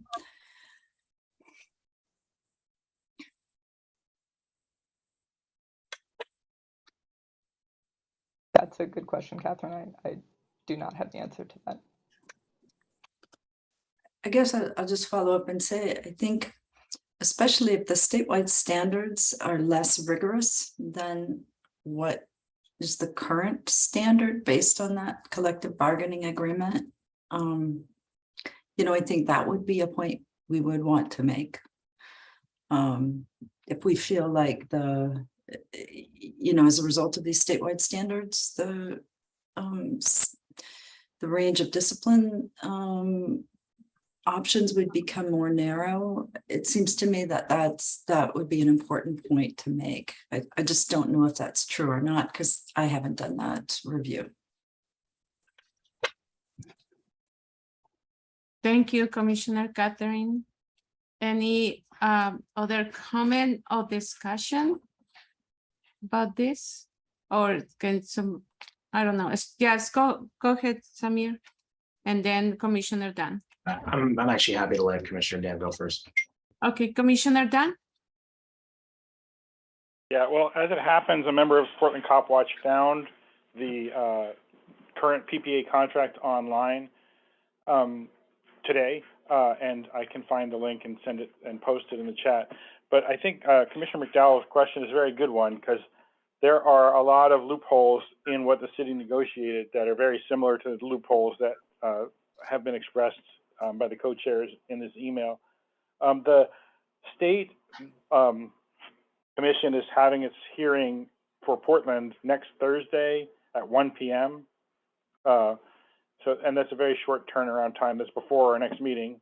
And then, the 16th deadline for written comments is coming up not too long after that. And seeing how long it takes for us to come to consensus on these things, I would, and also, and I'll say this, as somebody who's part of a group that's probably going to be offering our own opinion about this, and which might then end up differing from this commission's opinion, I'd prefer that if we took this as an advisory for each commissioner to get involved in this process and make comments as individuals rather than us spending our collective time on it, if that makes any sense. Because we're trying to dig through so many other things, and I think it's really important. But I just want to make sure we get our other stuff done, and that we're focusing on the mechanics of the board and not the outcomes, especially because it's possible that people, community members, us, other people, the new board, could try to influence the state board between now and 2025 when the PPA contract runs out. Thank you, Commissioner Dan. Samir? Yeah, so thank you. Commissioner Dan actually addressed one of the things that I was going to mention, which is that there is an opportunity to revisit this every 2 years. However, this version will take effect for cities that do not have an active, I should say jurisdictions that do not have an active discipline guide in place on October 1st, 2022. And it is unclear to what degree that would apply in the context of other law enforcement agencies that also operate within the city as well. So it'll have not that this entity deals with that, not that this commission deals with that, but certainly it'll affect the people who live in the city.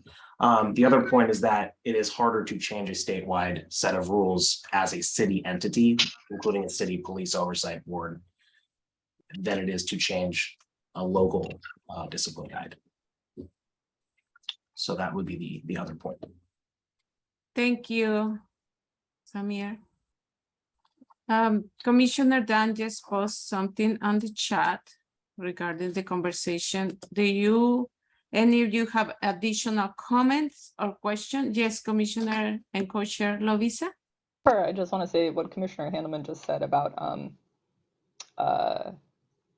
we certainly can speak as individuals, just making sure that we clarify that we're not speaking on behalf of the PAC when we make our comments. If we choose to, if we want to, we're all welcome and you're totally empowered to make a comment as an individual about this, if you would like.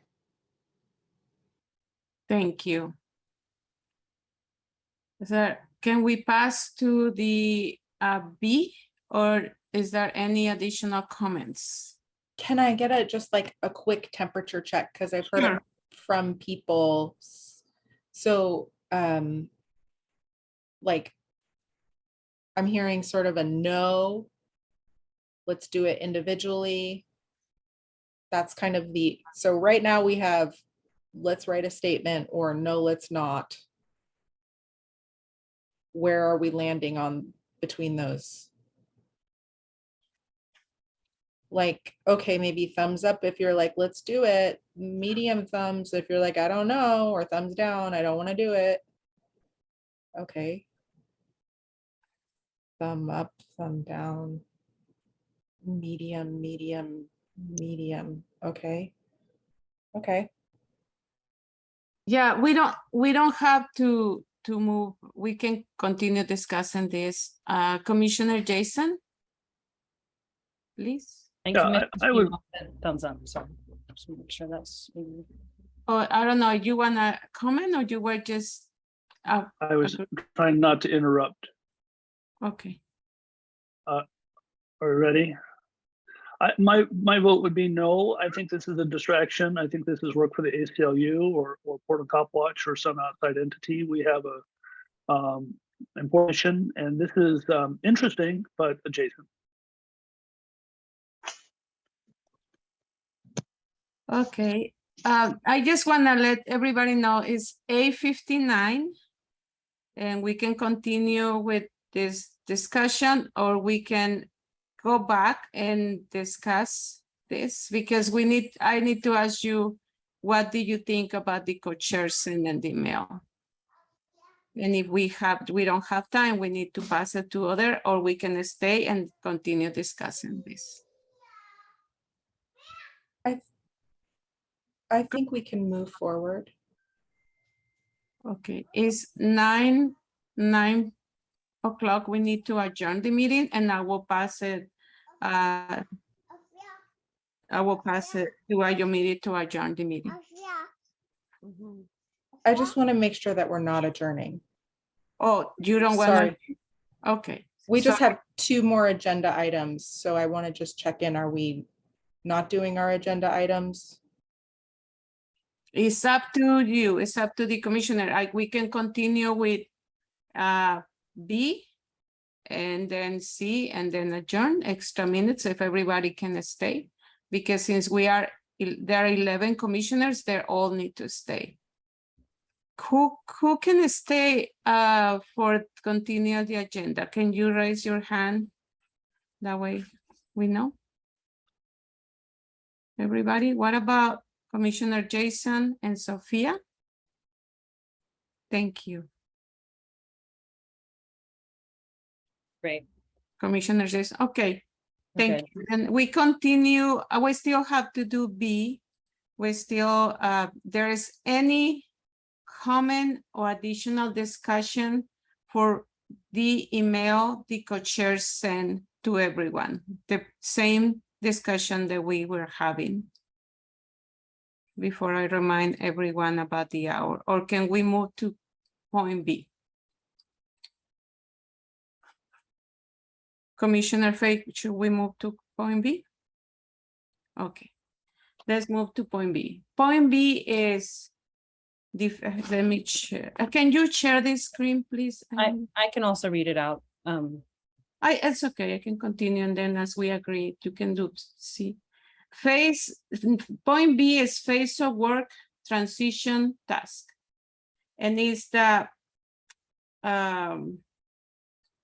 co-chairs will suggest changes to previously approved documents and advance to September 8 meeting.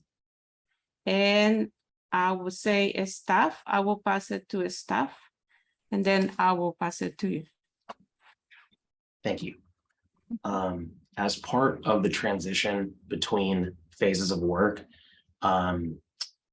the commission will need to do a few different tasks that are kind of on the border between administrative and substantive work, including selection of co-chairs for the next phase of work, as well as this phase co-chairs, and after hearing advice from co-chair Sophia and Angie in the first phase as part of that transition, determined that during this transition, we would also have the opportunity to revisit some of the particular documents, similar to what the commission did during its work session on May 16th and 19th for internal processes, in which members were asked to give input into the bylaws if there was anything that was desired to be changed there, to submit that in an email and track changes. And then if nothing was received, but had it been, it would have been discussed at that work session. So similarly, there'll be an email going out, and this conversation right now is just essentially a heads up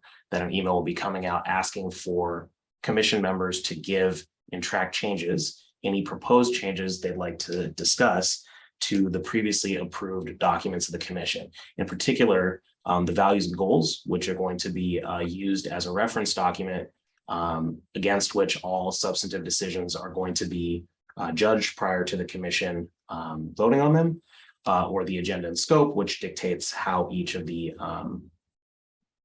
future phases of work will be organized and what they'll cover, examples like that. So this is, again, a heads up that you'll be asked by email to submit any changes you'd like to make to those. And then if they're received, there'll be time on the agenda coming up to discuss them at a future full commission meeting.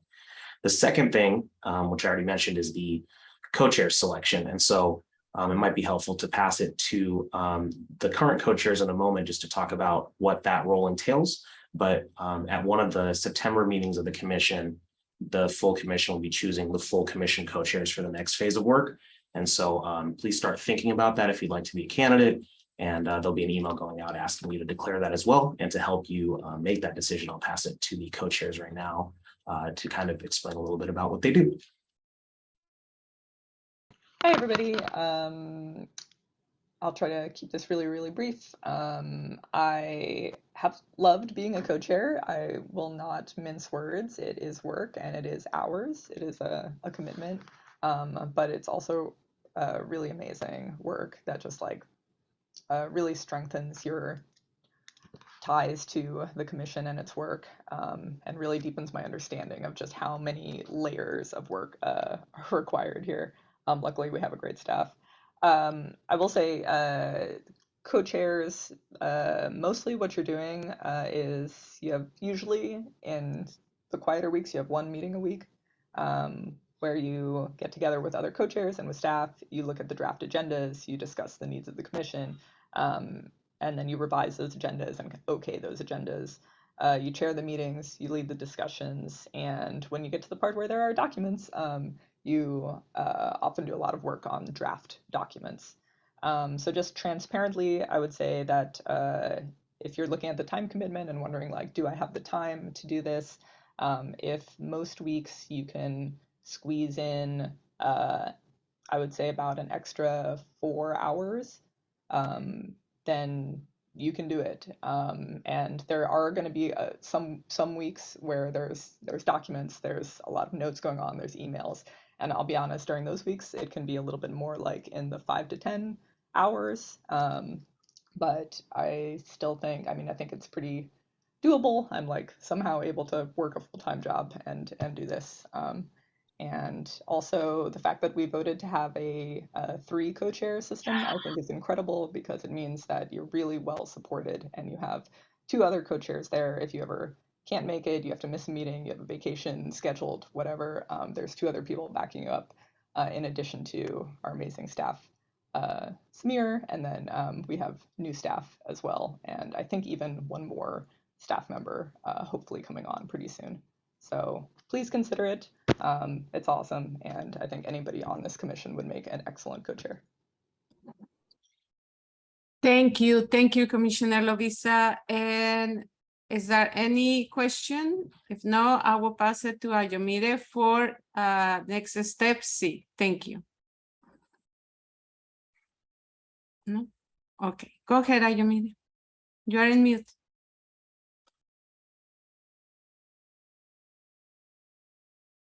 Sorry about that. Muted. So our next section is member curiosities. And I believe Co-Chair Lovisa, you're going to describe what this actually is. So I'll let you do that and then I'll make my comments. Yeah, I will try to be quick about this and we will keep this pretty time bound, but we're trying something new today. This is a brief period of time on today's agenda where members of the commission can bring items to discuss. This might be questions, suggestions about things about previous agenda items or follow-ups, even like an article that you've seen that you want to share. We're not going to vote on anything during this time. This is more a time to share, to discuss, to ask questions, and to make suggestions. So we really want to give space to multiple people, and we really want to try to keep it brief because it's past some people's bedtime, my bedtime. So let's please try to keep it to 1 minute per person at most during this time.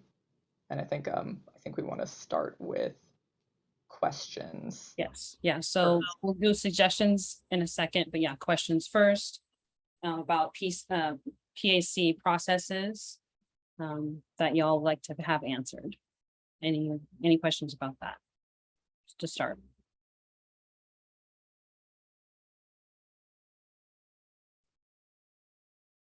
Okay. Not seeing any particular questions at the moment.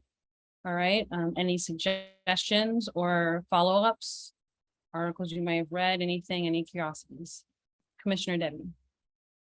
I just wanted to say that I'm really grateful that this has been added to the agenda and hope that it'll be on future agendas. I know I felt fairly frustrated by not being able to ask questions or recommend things for future discussion in the past. And it seems like this will be an outlet for that sort of thing. I got nothing to say tonight, just that. And just thanks to everybody who made this happen.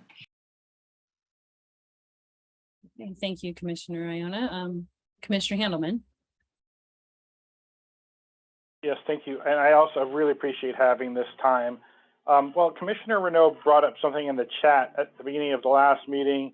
Again, it was mentioned today that we didn't get the documents until about, I think it was 2 hours before the meeting today. And I'm not sure what the reason for that is, but is there a way that documents can be, like a timeline can be set up where the documents are done a day ahead of time or more, so that it gives us time to review them, so that our meetings will go faster, so we will have had time to look at them. Definitely, and I think I can take that. Yeah, you're totally right, Dan. There really was not any time, and it's because those documents were literally finished today. Like that round of edits was finished today, and I think that was really more than anything else. That was more a function of having a meeting, and then 1 week later we have another meeting, and it turns out that that 1 week is it's not a ton of turnaround time for 3 people to implement 20 people's suggestions onto a document. So I think you're absolutely right. Something I think we can do a bit better is working on the planning process, just specifically within the co-chairs about documents and document prep. And I know this is something we've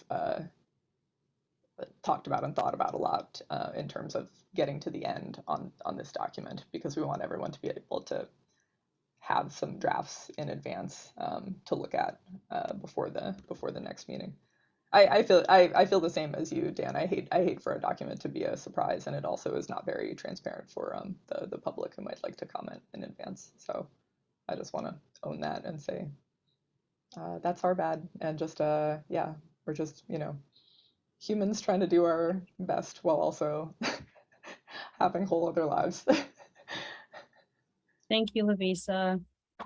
Okay, well, that brings us to the end of our meeting. We have actually any garden plot items. Just wanted to make sure that we didn't have any just before we go. Victoria. I do have 2 items, but maybe the first one is about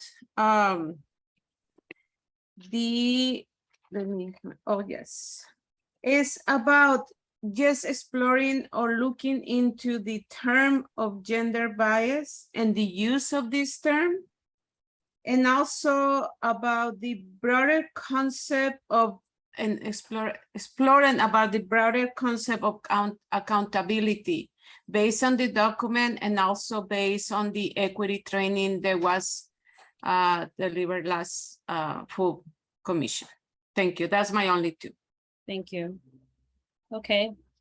So thank you all of the members who attended today's meeting and for your contribution today. Thank you also to the interpreters supporting access to our meetings of the Police Accountability Commission and its subcommittees. For all Portlanders, thank you to the commission once again and the public. Finally, thank you to the members of the community for attending and contributing your thoughts and questions. You can give advanced public comment prior to future meetings at tinyurl Portland PAC comments. You can sign up for emails, updates at the PAC PAC work at tinyurl.com/Portland PAC updates. It is now 9:13 and thank you. Meeting is adjourned.